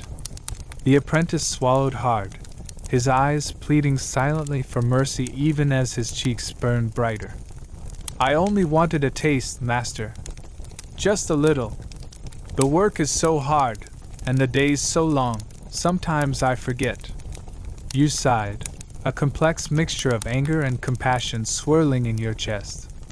The kitchen was a crucible that forged men and boys alike, and he was only beginning to learn its relentless lessons. Wine was more than a luxury. It was a symbol of order, discipline, and privilege. Every stolen sip was a crack in the fragile trust that held the household together. Carefully, you knelt beside him and wiped the sticky red puddle from the floor, your hands steady despite the frustration gnawing at your insides. "This kitchen demands everything of us, boy. But it also teaches us respect for the food, the tools, and the lives that depend on us. A single bottle of wine lost is not just a loss of drink. It is a betrayal of trust, a thread pulled from the tapestry that holds this house from unraveling." He nodded silently, biting his lip to stop from speaking, from begging. You reached out, placing a heavy hand on his shoulder, steadying him as the weight of his guilt threatened to crush his young spirit. "Learn from this. Let it remind you why discipline matters, and why every task here, from kneading dough to watching the stew, carries purpose beyond the obvious." The cellar door creaked open above you, muffled footsteps signaling the start of the day's chaos upstairs. The scent of fresh bread baking and sizzling meat drifted faintly downward, mingling with the stale wine and damp stone, a stark reminder of the kitchen's endless demands. You helped the boy to his feet, his legs shaky but his resolve slowly hardening. "Come," you said, voice softer now. "There is much to do and little time to waste. Today, we cook not just to feed, but to survive." As you climbed back into the sunlit chaos of the kitchen, the stolen wine forgotten for the moment but its lesson etched deeply in both your hearts, you silently vowed to guide him through the endless days and nights ahead, through mistakes, failures, and hard-earned triumphs, until he, too, would stand steady beside you, the keeper of the hearth's fierce flame. The kitchen, normally a place of steady routine and familiar rhythms, had transformed overnight into a roaring tempest of urgency and tension. The news had spread like wildfire through the manor. A royal guest, someone of such high rank and influence that even the walls seemed to tremble in anticipation, was to arrive by nightfall. And so, the entire household, from the lofty steward down to the humble scullions, had plunged headlong into a frenzy of preparation. But none felt the pressure more acutely than you, the cook, the heart of this culinary tempest, the keeper of all fires and flavors. The dawn had barely broken when the first hurried orders rang out through the stone corridors, echoing against the cold walls with a sharpness that cut through the usual morning calm. The kitchen's usual gentle hum of chopping and stirring had exploded into a cacophony of sounds, knives rattling against wooden boards, pots clanging like bells in a cathedral, water hissing as it boiled in massive cauldrons, and voices raised in frantic commands and replies. You moved through this storm like a captain steering a ship through a violent sea, your mind racing to coordinate every detail with the precision of a master strategist. Your eyes flicked rapidly across the crowded room. Apprentices darted like frightened mice between tables, clutching bundles of herbs or sloshing heavy buckets of broth, their faces pale with nerves. The pantry doors were flung open, revealing mountains of ingredients hastily pulled from their resting places, sacks of flour spilling pale dust into the air like morning mist, barrels of salted meats rolled into position, and crates of fresh vegetables stacked in trembling piles. Every corner of the kitchen was alive with movement and noise, but beneath it all was an undercurrent of fear, the fear of failure, of disgrace, of falling short when it mattered most. You could almost taste the tension mingling with the rich scents of garlic, roasting meats, and fresh bread. The very air seemed thick with expectation, pressing down on your shoulders like a heavy cloak. You knew that tonight, every dish served would be judged not just on its flavor, but on your very worth as the master cook. The royal palate was a notoriously demanding one, known for its whims and exacting standards. One misplaced spice, one burnt crust, and your reputation, along with the honor of the entire household, could be shattered. In the midst of the chaos, your apprentice caught your eye, his youthful face pale and slick with sweat. You gave him a sharp nod, a silent command to remember all the lessons you had painstakingly imparted since his arrival. Precision. You reminded yourself and him. Patience and respect for the ingredients and the craft. There was no room for error. No space for carelessness. The stove roared like a wild beast, flames licking hungrily at the blackened pots above, sending flickers of orange light dancing across the stone walls. You adjusted the logs carefully, the heat intense enough to coax every nuance of flavor from the simmering broths, but controlled to avoid the slightest scorch. Sweat dripped steadily down your back, mingling with the soot on your face, a badge of honor earned through hours of relentless toil. Outside the kitchen's heavy oak doors, the manor was already preparing for the evening's grandeur. The polished silverware gleamed under the chandeliers, delicate porcelain plates waited patiently on linen-covered tables, and servants moved with practiced grace, arranging flowers and straightening tapestries. From your vantage point in the kitchen, this world of elegance seemed distant, almost otherworldly, but the pressure it imposed was very real and all-consuming. A sudden crash shattered your brief moment of reflection. One of the apprentices had dropped a tray of delicate tarts, their golden crust shattering on the stone floor like fragile promises broken. The kitchen fell silent for a heartbeat before your voice cut sharply through the tension, demanding calm and order. Mistakes could not be tolerated tonight. The stakes were simply too high. You took a deep breath, steadying yourself before diving back into the fray. Every chop, every stir, every flick of the wrist was executed with a focus that bordered on obsession. You tasted sauces repeatedly, adjusted seasoning with careful hands, and monitored the fires as if your very life depended on it. This was more than just cooking. It was an art, a battle, and a prayer all at once. Hours passed like moments, and the kitchen slowly began to transform from chaos into a symphony of controlled energy. Dishes were plated with meticulous care, garnished with sprigs of fresh herbs and delicate slices of truffle. The air was thick with the rich aroma of roasted game, baked pastries, and spiced wine, a sensory promise of the feast to come. As the first stars began to prick the twilight sky, the great doors of the manor swung open to admit the royal guest and their retinue. The distant murmur of voices and polite laughter floated down to the kitchen, where you and your team stood poised, breathless but ready. This was the moment of truth, the culmination of days of labor, sweat, and sleepless nights. And as the first course was carried out, steaming and fragrant, you allowed yourself the smallest of smiles. Tonight, the kitchen would tell its story not just through words, but through flavors that could win hearts or shatter dreams. The night was far from over, but for now, in this fleeting instant, you were the master of your domain, the keeper of the hearth's sacred fire, preparing to meet the highest challenge yet. The manor still slumbered under the pale light of dawn, the world outside wrapped in a gentle hush that promised little hint of the chaos soon to unfold within the walls of the kitchen. But inside, the air was already alive with the mingled scents of nutmeg and ashes, two smells that told stories of the night before and the day to come. The rich, spicy warmth of nutmeg curled softly alongside the faint, bitter sting of cold ash, settling deep into the fabric of the morning like an invisible thread binding past and present. You stood at the edge of the hearth, where embers smoldered faintly beneath a scattering of charcoal and half-burnt logs. Your hands moved with familiar care, stirring ashes aside to reveal glowing coals ready to burst back into flame at your touch. The heat was comforting, a reminder that the kitchen was a living, breathing entity fueled by fire and flame. As you fed the fire with dried twigs, the smoke curled upward in lazy spirals, carrying the smell of wood and smoke that mingled with the sweeter scent of crushed nutmeg pods ground fresh the night before by your apprentice. Around you, the kitchen began to rouse from its brief rest.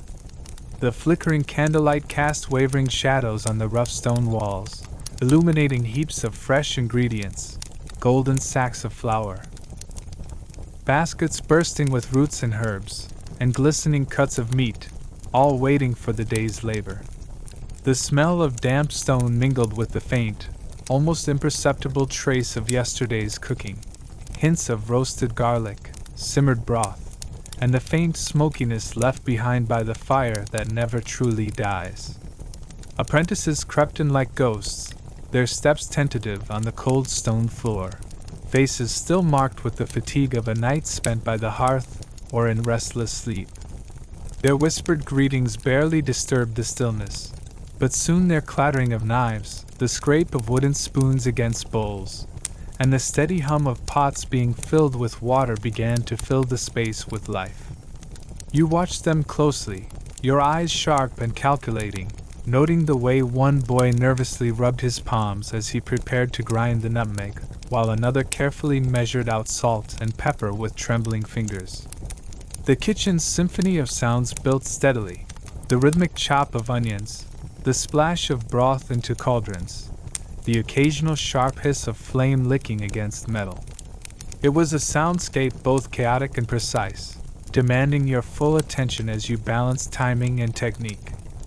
Every movement mattered, every decision could mean the difference between a meal fit for a queen or a disaster whispered about in the halls. Outside, the manor began to stir with its own quiet urgency. The distant clatter of wooden shoes on cobblestones, the soft murmur of servants preparing the grand dining hall, the flutter of curtains drawn back to let the first light in. Yet none of these sounds carried the weight that your kitchen did. Here, in this stone chamber, the fate of the day's feast, and your own reputation, hung in a delicate balance. The scent of nutmeg grew stronger as your apprentice carefully added pinches of the spice to simmering sauces, the warmth of the flavor weaving through the steam rising from the pots. It was a subtle magic, the way a single ingredient could transform a dish, lifting it from mere sustenance to something unforgettable. Yet beneath this sweetness lingered the scent of ash, a harsher, more stubborn presence that reminded you of the fire's unforgiving nature. One too many moments of neglect, one careless turn of the hand, and the flames could consume your efforts, leaving nothing but bitter smoke and charred ruin.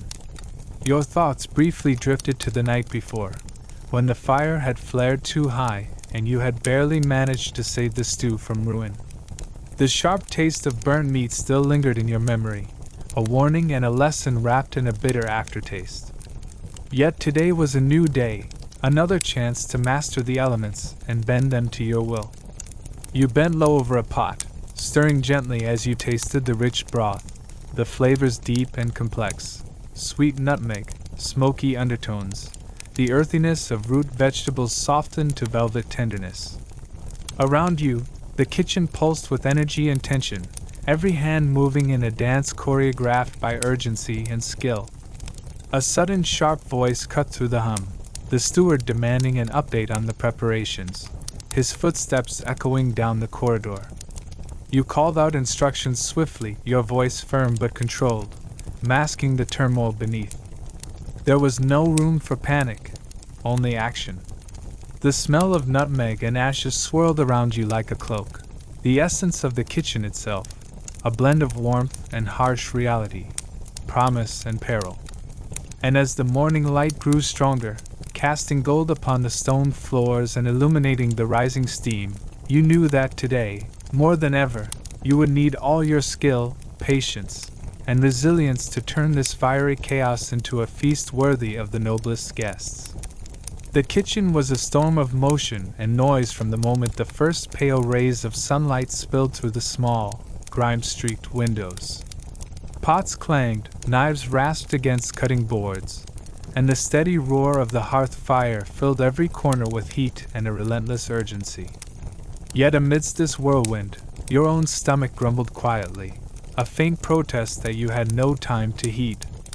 Hunger was a luxury the kitchen never allowed, especially not for the cook. Your duty was to others first, the noble guests, the demanding steward, the impatient servants, and your own needs were always last on the list. As you moved swiftly between workstations, your mind raced faster than your feet. There was no moment to pause, no time to satisfy the gnawing emptiness within. Instead, you focused on the precise rhythm of tasks, slicing fragrant herbs, stirring thick stews, checking bubbling pots, and barking orders to your apprentices who juggled their own nerves and exhaustion. Every second counted. Every delay could send ripples of failure cascading through the grand feast to come. The smell of roasting meat and simmering sauces filled the air, a tantalizing tease that only deepened the ache in your belly. But there was no chance for you to taste, not yet. You glanced briefly at the steaming bowls set aside for the master's table, their savory aromas promising comfort and satisfaction for others. Your hands itched to dip a spoon, to feel the warmth against your tongue, but you swallowed hard and turned away, forcing yourself to focus on the next urgent task. Your arms ached from constant motion, your back stiffened by hours bent over chopping blocks and open flames. Sweat trickled down your brow despite the cool stone walls, mixing with the dust and flour that coated your skin like a second garment. Yet still, you pushed forward, driven by a fierce resolve born of pride and necessity. To falter now would mean ruin, not just of the meal, but of your hard-earned reputation as the manor's trusted cook. Between stirring and seasoning, you caught glimpses of your apprentices stealing wary glances at you, their young faces pale with fatigue and worry. You offered them a brief nod or a sharp word of encouragement, small tokens to keep them steady under the crushing pressure. You knew all too well how the kitchen could swallow those without grit or grace, and you silently vowed to keep them safe, even as you battled your own relentless hunger. A sudden clatter from the pantry made you whirl around. An apprentice had knocked over a crate of eggs, sending fragile shells shattering across the cold floor. The sound echoed sharply, drawing the attention of the steward, whose disapproving gaze burned into you from across the room. Your heart sank, but there was no time to dwell on mistakes. You barked quick orders to clean up the mess and fetch replacements, your voice cutting through the chaos like a blade. Minutes later, a servant hurried in with a tray of fresh bread, its crust still warm and fragrant. You reached out reflexively, your fingers twitching as if to snatch a piece, but a glance at the growing line of hungry kitchen hands reminded you once more, your hunger would have to wait.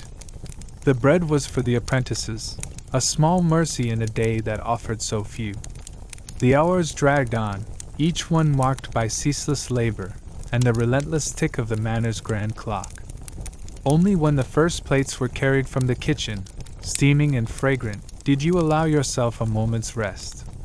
But even then, as you wiped soot and sweat from your brow, the emptiness in your stomach reminded you that the day was far from over.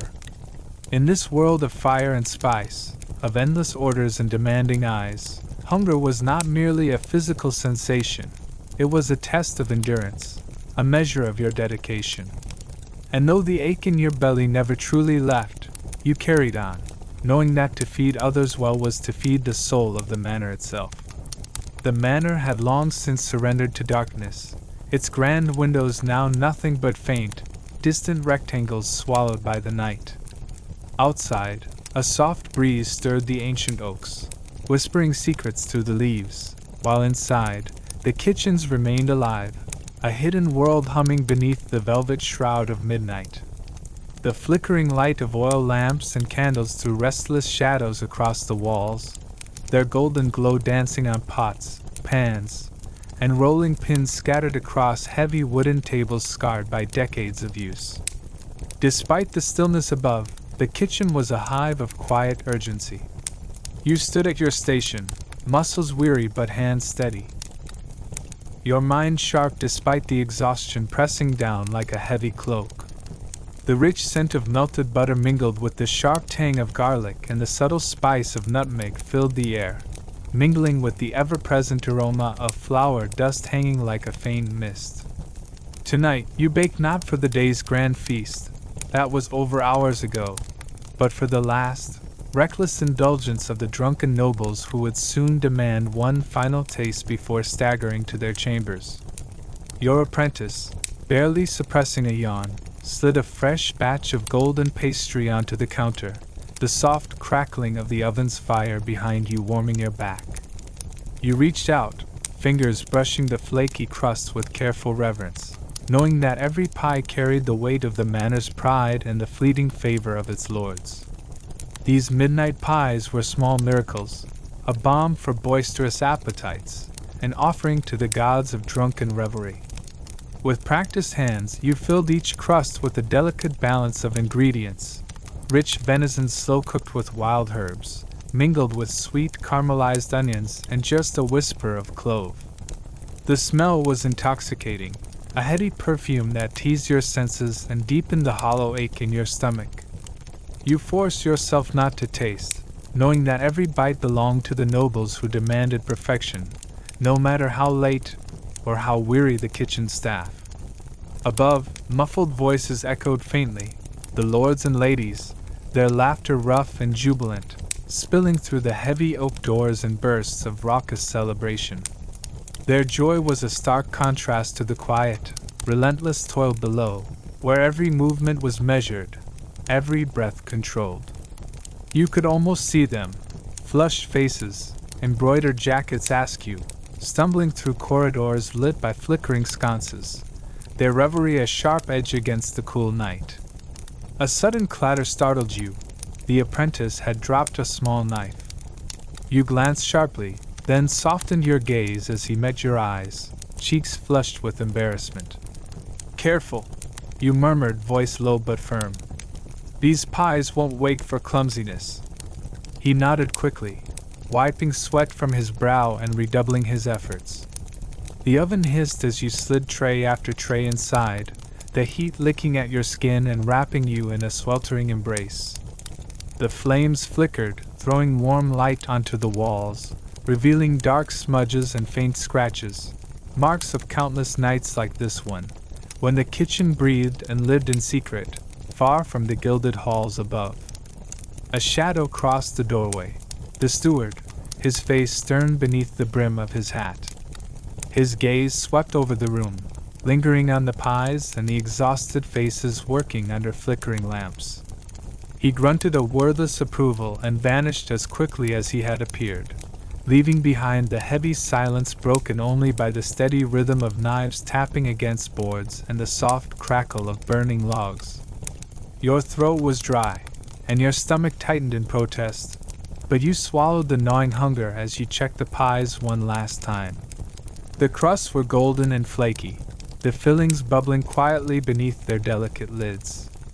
These small creations would soon disappear into eager mouths, silencing the raucous nobles for a fleeting moment of bliss.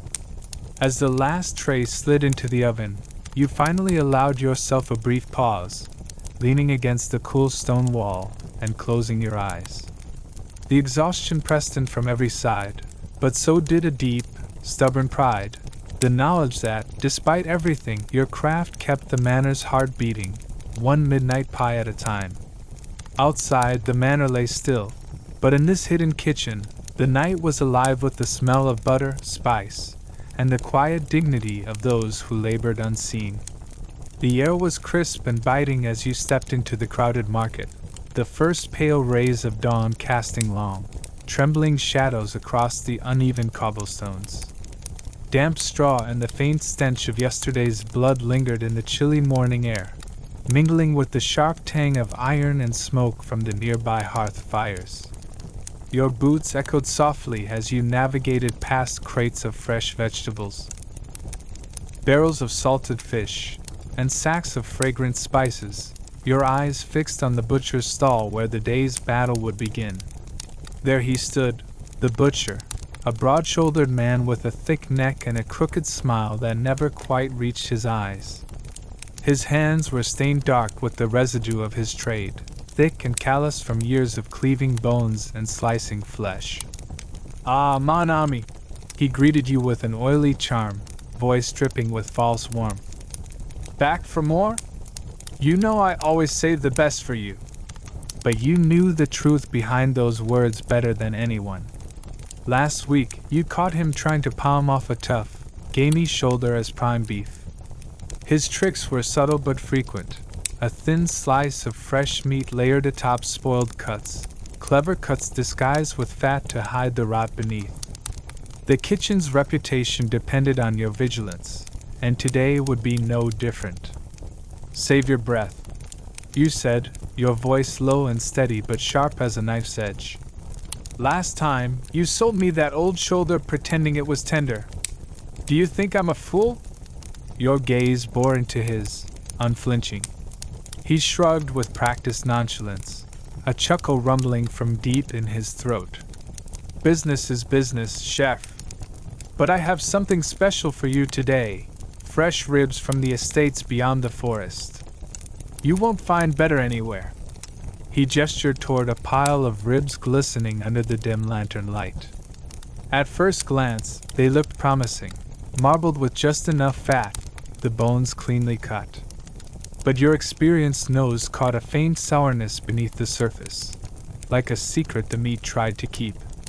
You stepped closer, fingertips brushing the cold flesh as if to test its truth. "Fresh, you say? These smell of sweat and yesterday's damp cellar. I've smelled fresher scraps from the alley behind the tavern." For a moment, his smile flickered, a shadow crossing his face. Then, as quickly as it came, it was replaced with his usual bravado. "You drive a hard bargain, chef. For you, I'm willing to part with these at half price. Think of it as a gift." You hesitated, weighing the cost and risk. Coin was tight in the kitchen, and every so counted toward filling the larders and feeding the nobles. But one bad cut could mean ruin, a stew turned sour, a patron's wrath, the fall of your carefully built reputation. "Fine," you said finally, voice firm. "But if I find a single piece spoiled, You'll pay more than this price in coin or favor." He nodded, smug and confident. "A fair deal." As you hefted the heavy bundle onto your shoulder, your fingers brushed something oddly tough and sinewy, tucked beneath the glistening ribs. You slipped the suspicious piece back, saying nothing, the silence between you heavy with unspoken accusations. Back in the kitchen, the familiar heat and clamor awaited. The roar of the ovens, the clatter of pots, the sharp hiss of flames licking the iron. You set the meat down on the sturdy wooden table, your mind a storm of frustration and calculation. The butcher's deception was old and tired, but it wore on your patience and stretched the fragile thread of your craft. You set to work, slicing away the spoiled edges, trimming sinewy tendons, salvaging the choicest cuts to simmer in your simmering stew. Every careful slice was a small victory, a stand against the erosion of quality, a shield for your honor. As the stew began to bubble, filling the kitchen with rich aromas of meat and herbs, you caught yourself glancing toward the noble hall. Upstairs, candles flickered, and muffled laughter drifted down the stone corridors. The quality of your ingredients shaped more than just flavor. It shaped the mood, the praises sung, and sometimes the fury unleashed if your craft faltered. This was the endless war you waged, between necessity and integrity, between cunning tradesmen and weary cooks, between survival and excellence. You knew the butcher would try to cheat you again tomorrow, as he always did. But tonight you held your ground, piecing together pride and dignity with every careful cut. You paused, wiping sweat from your brow, tasting the faint hint of the stew's rich broth. It was imperfect, but it was yours. And that, you thought, was enough for now. The fragile peace of early morning in the manor's courtyard shattered with a sudden flurry of wings and sharp, frantic clucks that pierced the cold air like tiny, angry bells. You had just stepped outside the heavy kitchen door, your hands still smelling faintly of yesterday's garlic and fresh herbs, when the chaos erupted. The manor's prized chickens had escaped their enclosure, again, and were now a wild, squawking tempest darting madly across the uneven cobblestones and into every nook and cranny of the courtyard. Your stomach twisted with frustration, the tight coil of stress that had been slowly winding itself through your body over the past hours suddenly snapping into sharp tension. The preparations for tonight's feast depended heavily on those chickens, for meat, for eggs, for the subtle richness that only fresh poultry could lend to your dishes. Losing even one could mean a ruined recipe or a disappointed noble. You had no choice but to act. Your boots slapped against the stones as you plunged into the frantic chase, muscles aching from the early morning's labor but fueled now by raw determination. Each bird darted with a mocking agility, feathers ruffled and glistening under the weak dawn light, their beady eyes gleaming with wild cunning. They twisted under wagons piled high with firewood, slipped past stacks of flour sacks, and vanished into the shadowed alcoves where stray cats lurked, their sleek bodies watching the spectacle with lazy amusement. "Come here, you feathered fiends!" you snapped, voice rising above the clamor, thick with exhaustion but edged with growing anger. Your hands reached out again and again, grasping only empty air or a puff of ruffled feathers as the chickens danced just beyond your fingertips. The courtyard echoed with their squawks and your frustrated curses, a chaotic symphony to accompany your spiraling temper. The apprentices, caught in the crossfire, scrambled out of the way, some laughing nervously while others tried to help, their hands fumbling awkwardly as they attempted to corner the swift birds.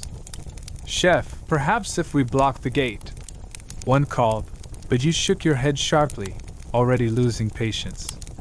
Time seemed to stretch, seconds bleeding into minutes as you sprinted and lunged in endless pursuit, sweat soaking into your coarse linen shirt and dust clinging to your skin. Each failed attempt gnawed at your composure, every fluttering escape a personal slight against your hard-earned skill and reputation.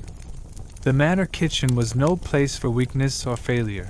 Here, every detail mattered, Every ingredient counted. Finally, with a fierce yell, you managed to trap one unlucky chicken against the rough stone wall near the herb garden.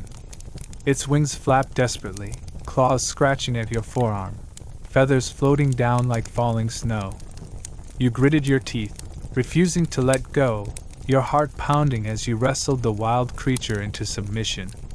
As you held it tight, your breath ragged, your mind briefly wandered to the endless demands of the kitchen, to the noble patrons who expected perfection, to the precarious balance of power between you and every merchant, servant, and animal under your charge. This chicken was more than just dinner. It was a small battle and a much larger war for respect and survival. You bent down, eyes scanning the courtyard, spotting a few more rebellious birds trying to slip past the kitchen steps. With a shout, you rallied the apprentices, directing them to close off escape routes, their faces flushed with effort and excitement. Together, you formed a chaotic but effective line, corralling the chickens back toward the pen. As order slowly returned, your anger began to ebb, replaced by the familiar exhaustion that accompanied every hard-fought day. You wiped the sweat from your brow, muscles aching, lungs burning, but your spirit quietly triumphant. The kitchen's delicate ecosystem had been restored, if only for a moment. With a final glance at the trapped chickens, you allowed yourself a tired smile. Tomorrow, no doubt, they would break free again, but for now, you had won this round. The kitchen was alive with a restless energy, a symphony of clattering pots, sizzling fat, and murmurs of hurried orders from the staff rushing to and fro. The scent of roasting meats, caramelizing onions, and freshly baked bread mingled and twisted in the thick air, wrapping around your senses like an old, familiar cloak. Amid the chaos, you stood by your simmering cauldron, your focus razor-sharp, eyes fixed on the sauce that had consumed your thoughts for the better part of the day. This sauce was no ordinary condiment. It was the crown jewel of tonight's feast, a delicate composition of roasted shallots softened to buttery perfection, sharp vinegar from the far-off vineyards, a secret pinch of fragrant nutmeg that tickled the senses, and a splash of the manor's finest red wine, carefully reduced to a velvety glaze. For hours you had coaxed the flavors to meld and marry, stirring slowly to prevent even the slightest scorch, tasting constantly to adjust the balance between sweet, sour, and savory notes. You could feel your heart swell with a rare pride. It wasn't often you created something so flawless, a sauce that could make even the simplest roasted pheasant sing with a richness that echoed the grandeur of the noble dining hall. Your hands bore the marks of hard labor, calloused fingertips and a thin sheen of flour dust. But in this moment, they were steady, guided by a quiet confidence born of experience and intuition. Yet the kitchen around you began to buzz louder with the approach of the evening's service. Apprentices dashed past, laden with platters and stacks of plates. The head waiter barked orders to the servants, and the noble guests' voices drifted faintly from the great hall beyond the thick stone walls. You felt a familiar tightening in your chest, the weight of the invisible burden carried by every cook in this grand world of wealth and spectacle. The sauce, your masterpiece, would be poured over the golden pheasant moments from now, carried through those ornate doors to be devoured by men and women who might never even glance at the work behind it. Their eyes would be caught by the lavish silverware, the crystal goblets sparkling with expensive wine, the noble guests' fine clothes and polished manners, but your sauce, the very soul of the dish, would slip by unnoticed, unmentioned. When the platter finally left the kitchen, your breath hitched. You peered through the half-open door into the great hall. The nobles raised their forks, eyes bright with hunger and expectation. Compliments floated through the air like fragrant smoke. "The roast is exquisite," one declared, while another praised the wine pairing. But the sauce, the silky thread weaving all the flavors together, went unacknowledged. A bitter tide rose inside you, a mix of disappointment, exhaustion, and the age-old frustration of being the invisible artisan behind the glamour. Your work was the foundation, the magic hidden behind the curtain, yet the applause never came your way. The perfect sauce, the subtle symphony of flavors you nurtured and protected all day, was devoured silently, swallowed by the din of noble banter and clinking glasses. In the quiet that followed, you returned to the kitchen, your shoulders heavy but your spirit not quite broken. You wiped your hands on your apron, tasting a faint trace of the sauce still clinging to your fingertips. It was a secret victory, one you carried alone. The nobles might never notice, but you knew, and that, for now, was enough. Tomorrow, there would be more meals, more sauces to master, more quiet battles to fight in the heat and shadows of the kitchen. And in that endless cycle, you found a strange solace, a stubborn pride in perfecting your craft no matter who saw it. Because in the world of grand feasts and noble praise, the cook's triumph was often silent, like the softest whisper beneath the thunderous cheers. The grand ball had finally ended. The glittering chandeliers hung dim and dusty in the vast hall, their crystals still trembling faintly from the echoes of footsteps and laughter that had long since faded. Outside, the night was heavy and still, the moonlight pale and indifferent as it spilled over the manicured gardens. But inside the kitchen, the aftermath of the feast roared like a silent storm. The air was thick with the sharp scent of burnt herbs and greasy residue, mingled with the faint aroma of spilled wine, now sour and sticky beneath your boots. You stepped through the swinging kitchen doors, your body aching from hours spent bent over the blazing hearth, fingers raw and blistered from stirring endless pots, your linen shirt damp with sweat and grime. The feast had tested every ounce of your strength and skill, but now the true trial began. The ritual of cleaning up after the lords and ladies had gone to their beds, wrapped in silks and dreams, oblivious to the sweat and blood that had flavored their supper. Your bare hands plunged into the cold, soapy water that filled the heavy wooden basin, the icy chill biting into your skin, making your fingers twitch and ache. You grasped a large iron pot, blackened with burnt sauces and the stubborn stains of roasted meats, and began to scrub.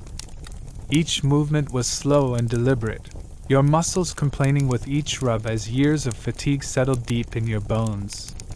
The grime fought back, clinging stubbornly to every crevice and curve, but you were relentless. The kitchen was your domain, and it must be spotless by dawn. Around you, the kitchen was a battlefield. Broken shards of ceramic lay scattered on the stone floor, mingling with spilled flour and crushed herbs.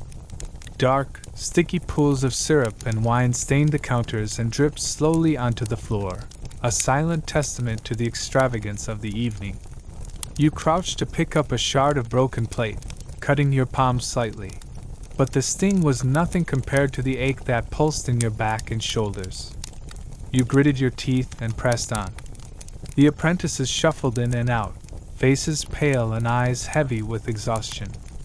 Their movements were sluggish but steady, a tired choreography of scrubbing, rinsing, and stacking. Some whispered quietly about the noble guests, the way the Duke had laughed too loudly, the Countess's lavish gown sparkling with more jewels than the crown itself, the drunken boasts and whispered intrigues that had floated through the great hall. But all of these stories were distant to you, drowned out by the rhythm of labor and the sharp tang of dishwater. Despite your weariness, a strange sense of pride warmed your chest. This was the unsung work of the kitchen, not the glamorous presentation of food, but the sweat-soaked aftermath, the endless toil that guaranteed every future meal could be served with the same grace and precision. Every scrubbed pan and polished surface was a small victory against chaos and neglect, a promise that this place would not fall into ruin. Your hands, raw and cracked, worked tirelessly. You scrubbed at the heavy wooden tables, wiping away the sticky residue of spilled honey and wine, feeling the rough grain scrape against your palms. You knelt to clean the floor, the cold stone biting through your threadbare breeches. Your breath came in shallow bursts, the ache spreading through your limbs like a slow fire. But still you moved, driven by a stubborn determination that was as much a part of you as the taste of salt and smoke on your tongue.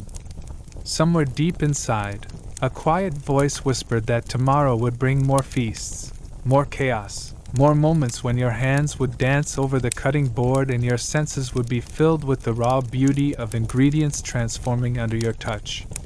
And so you worked, silent, unseen, but indispensable, the heart and soul of a world that never truly rested. When finally the last dish was rinsed and stacked, the floor scrubbed until it gleamed faintly in the firelight, and the kitchen restored to a fragile calm, you sank to your knees in exhaustion. Your fingers trembled as you rubbed the aching skin, and a weary smile tugged at your lips.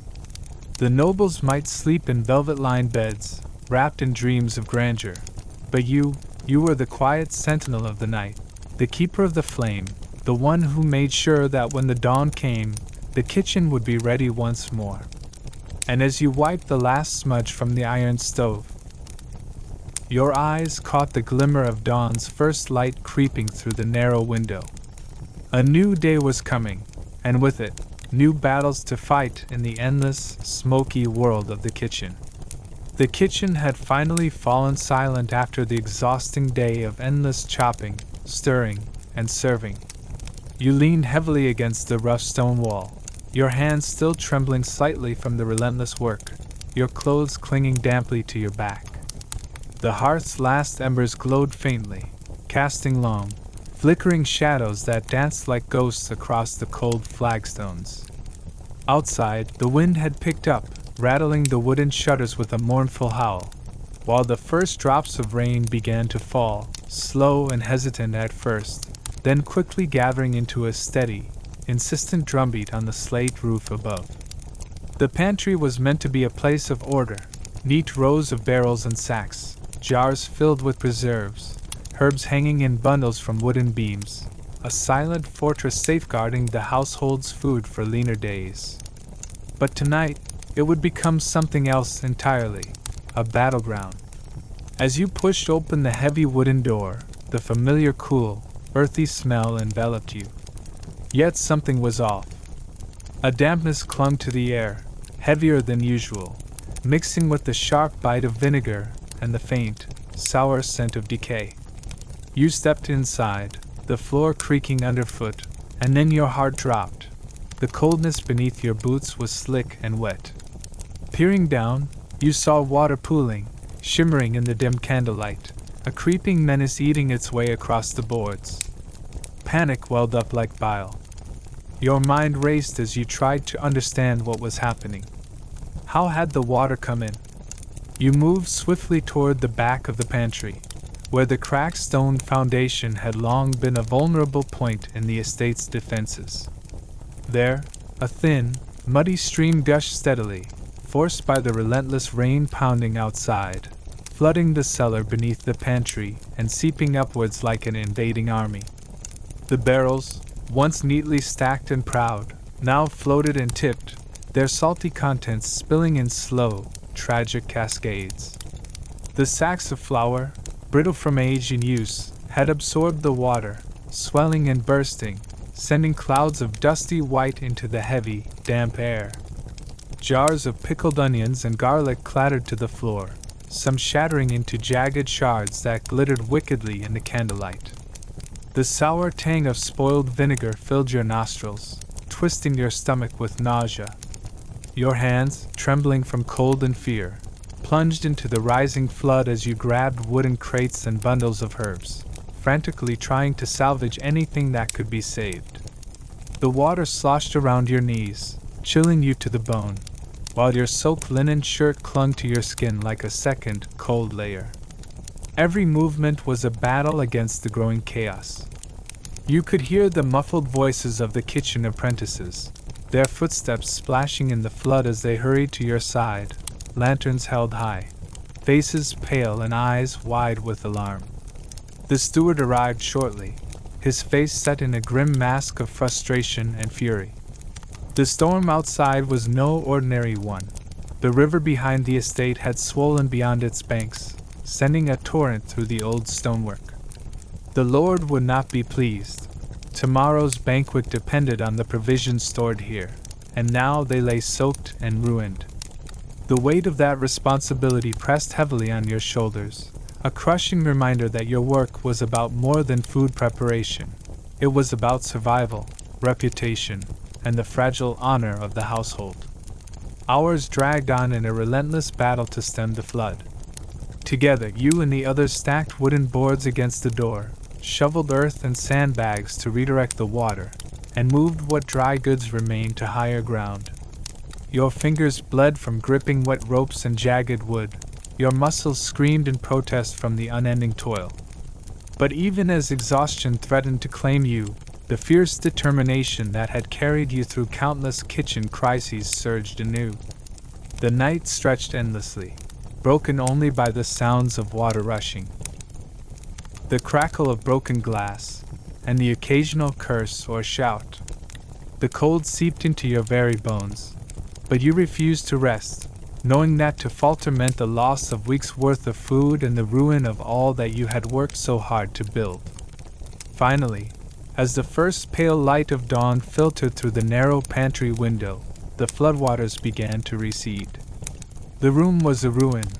Mud and debris coated every surface, jars lay shattered among ruined barrels, and the scent of spoiled food lingered heavily in the damp air. But you were alive, exhausted beyond words, yet unbroken. The kitchen might be battered, the pantry drowned, but the spirit of those who labored here remained fierce and unyielding. You sank onto a dry crate, your soaked clothes weighing you down, hands still shaking but your heart quietly proud. Tomorrow, you would begin the long process of repair and restocking. Because the life of a cook was never just about the meals served, it was about weathering storms, both literal and figurative, and rising again, always ready to feed the hungry and sustain the home. The kitchen's chaos had finally quieted, and the last embers of the hearth glowed faintly, casting a warm but fading light over the worn wooden tables and scarred stone floor. You leaned against the cold wall, exhaustion heavy in your limbs, your fingers still faintly scented with garlic and herbs. For the first time all day, your mind drifted beyond the endless orders and scolding voices, beyond the heavy boots of the steward and the sharp eyes of the noble lady who expected perfection with no thanks in return. You allowed yourself to entertain a thought that felt almost like rebellion, a dream born from weariness and hope intertwined. What if, someday, you could leave all this behind and open your own little tavern? A humble refuge where the air would be thick with laughter, music, and the rich smell of food cooked from your own hand, without the pressure of masters and mistresses breathing down your neck. The vision came alive before your eyes, a snug, low-ceilinged room with beams darkened by centuries of smoke, its walls lined with rough-hewn shelves overflowing with earthenware jars and bundles of dried herbs. A roaring fire crackled merrily in the hearth, sending flickering shadows dancing across wooden tables marred with the stories of countless patrons. You imagined the sturdy benches filled with farmers, travelers, and locals swapping stories, their tankards raised high in greeting and celebration.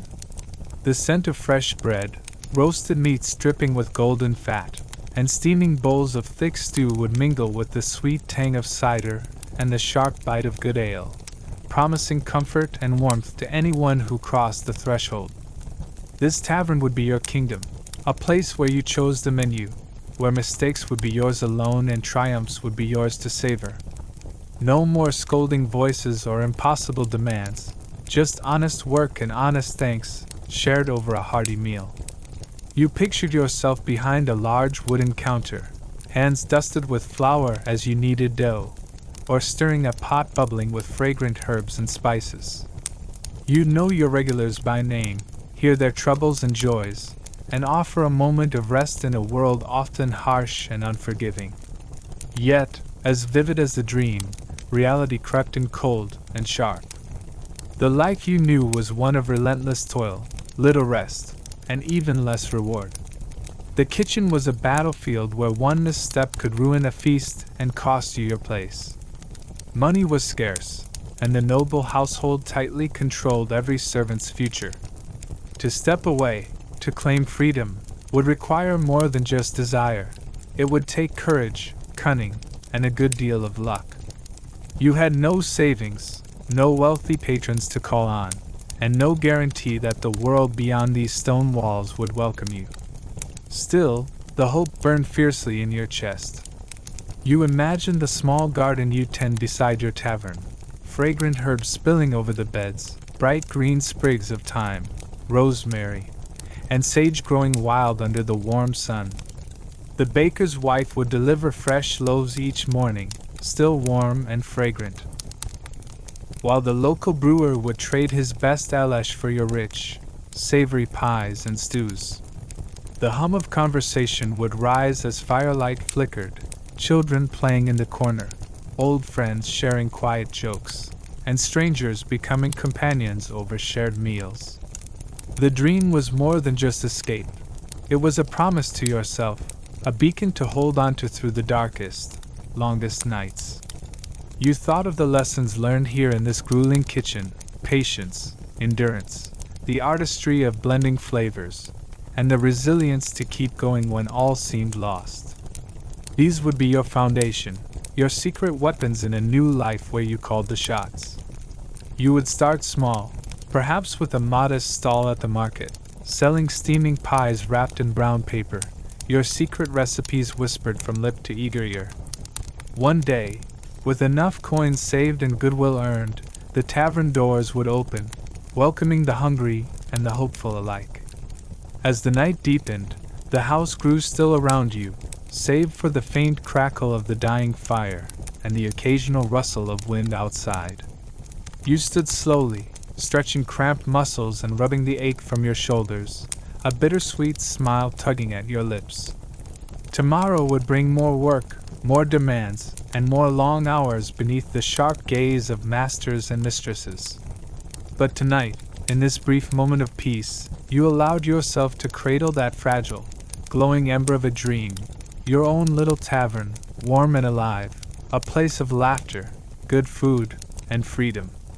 The castle had long since slipped into a deep, tranquil silence, the day's chaos now a distant memory swallowed by the gentle embrace of night.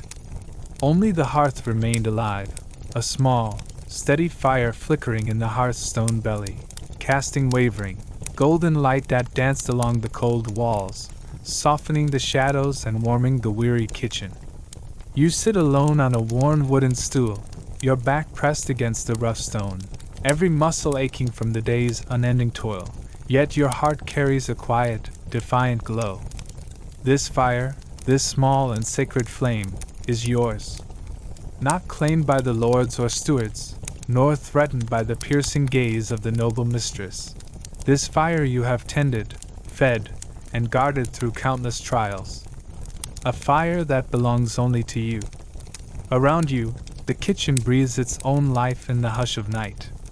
The lingering aroma of burnt butter and caramelized onions clings stubbornly to the air, mixing with the faint smoke that curls upward from the dying embers. The heavy wooden tables, scarred by years of knives and pots, stand silent witnesses to the endless rituals of preparation, triumph, and disaster that have unfolded here.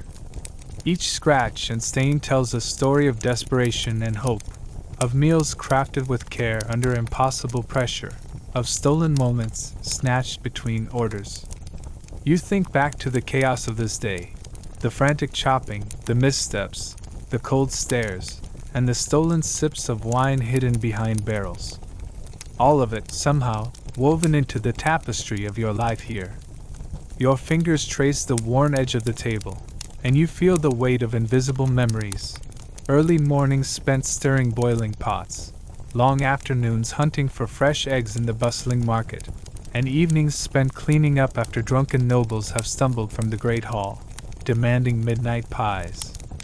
You recall the bitter taste of burned bread, the frustration of ruined sauces, and the tiny victories when your apprentice finally got the seasoning just right. Every moment, both bitter and sweet, has fueled this fire you now guard so fiercely.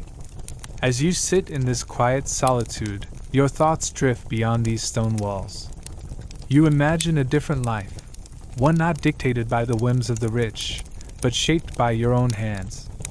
The dream of your own small tavern stirs again, warm and alive in the depths of your mind. A place where the fire never dies out, where laughter mingles with the scent of roasting meat and fresh herbs, and where you are both master and maker. It's a fragile hope, a whispered promise to yourself that no matter how hard the world presses down, this fire within will not be extinguished. You stand slowly, muscles protesting, and move to tend the hearth one last time. You feed it a few small logs, coaxing the flames to light for a final, gentle dance. The fire responds, crackling softly, its warmth reaching out like an old friend's embrace. You know tomorrow will bring more work, more trials, and more demands. But tonight you hold this moment close, a rare piece forged from years of hard labor and quiet resilience. Before leaving, you pause to look around the kitchen one last time. The worn pots hang silently. The bundles of dried herbs sway faintly in the night breeze slipping through a cracked window. You smile to yourself, knowing this space, these flames, and this life, for all its hardships, have made you who you are. And in that truth, there is an unshakable strength. Thank you so much for walking this slow, smoky path with me through the life of a humble cook in 18th century France. I hope this story brought you a moment of quiet, a gentle escape, and maybe even a spark of inspiration. Please tell me where you're watching from in the comments below. I love hearing from all corners of the world and sharing these small moments with you. Don't forget to subscribe to Quiet Story if you haven't already, so you never miss a new tale designed to calm your mind and help you drift peacefully to sleep. Your support truly keeps these fires burning bright. Until next time, rest easy, dream warmly, and remember, even the smallest flames can light the darkest nights. Good night, my friend.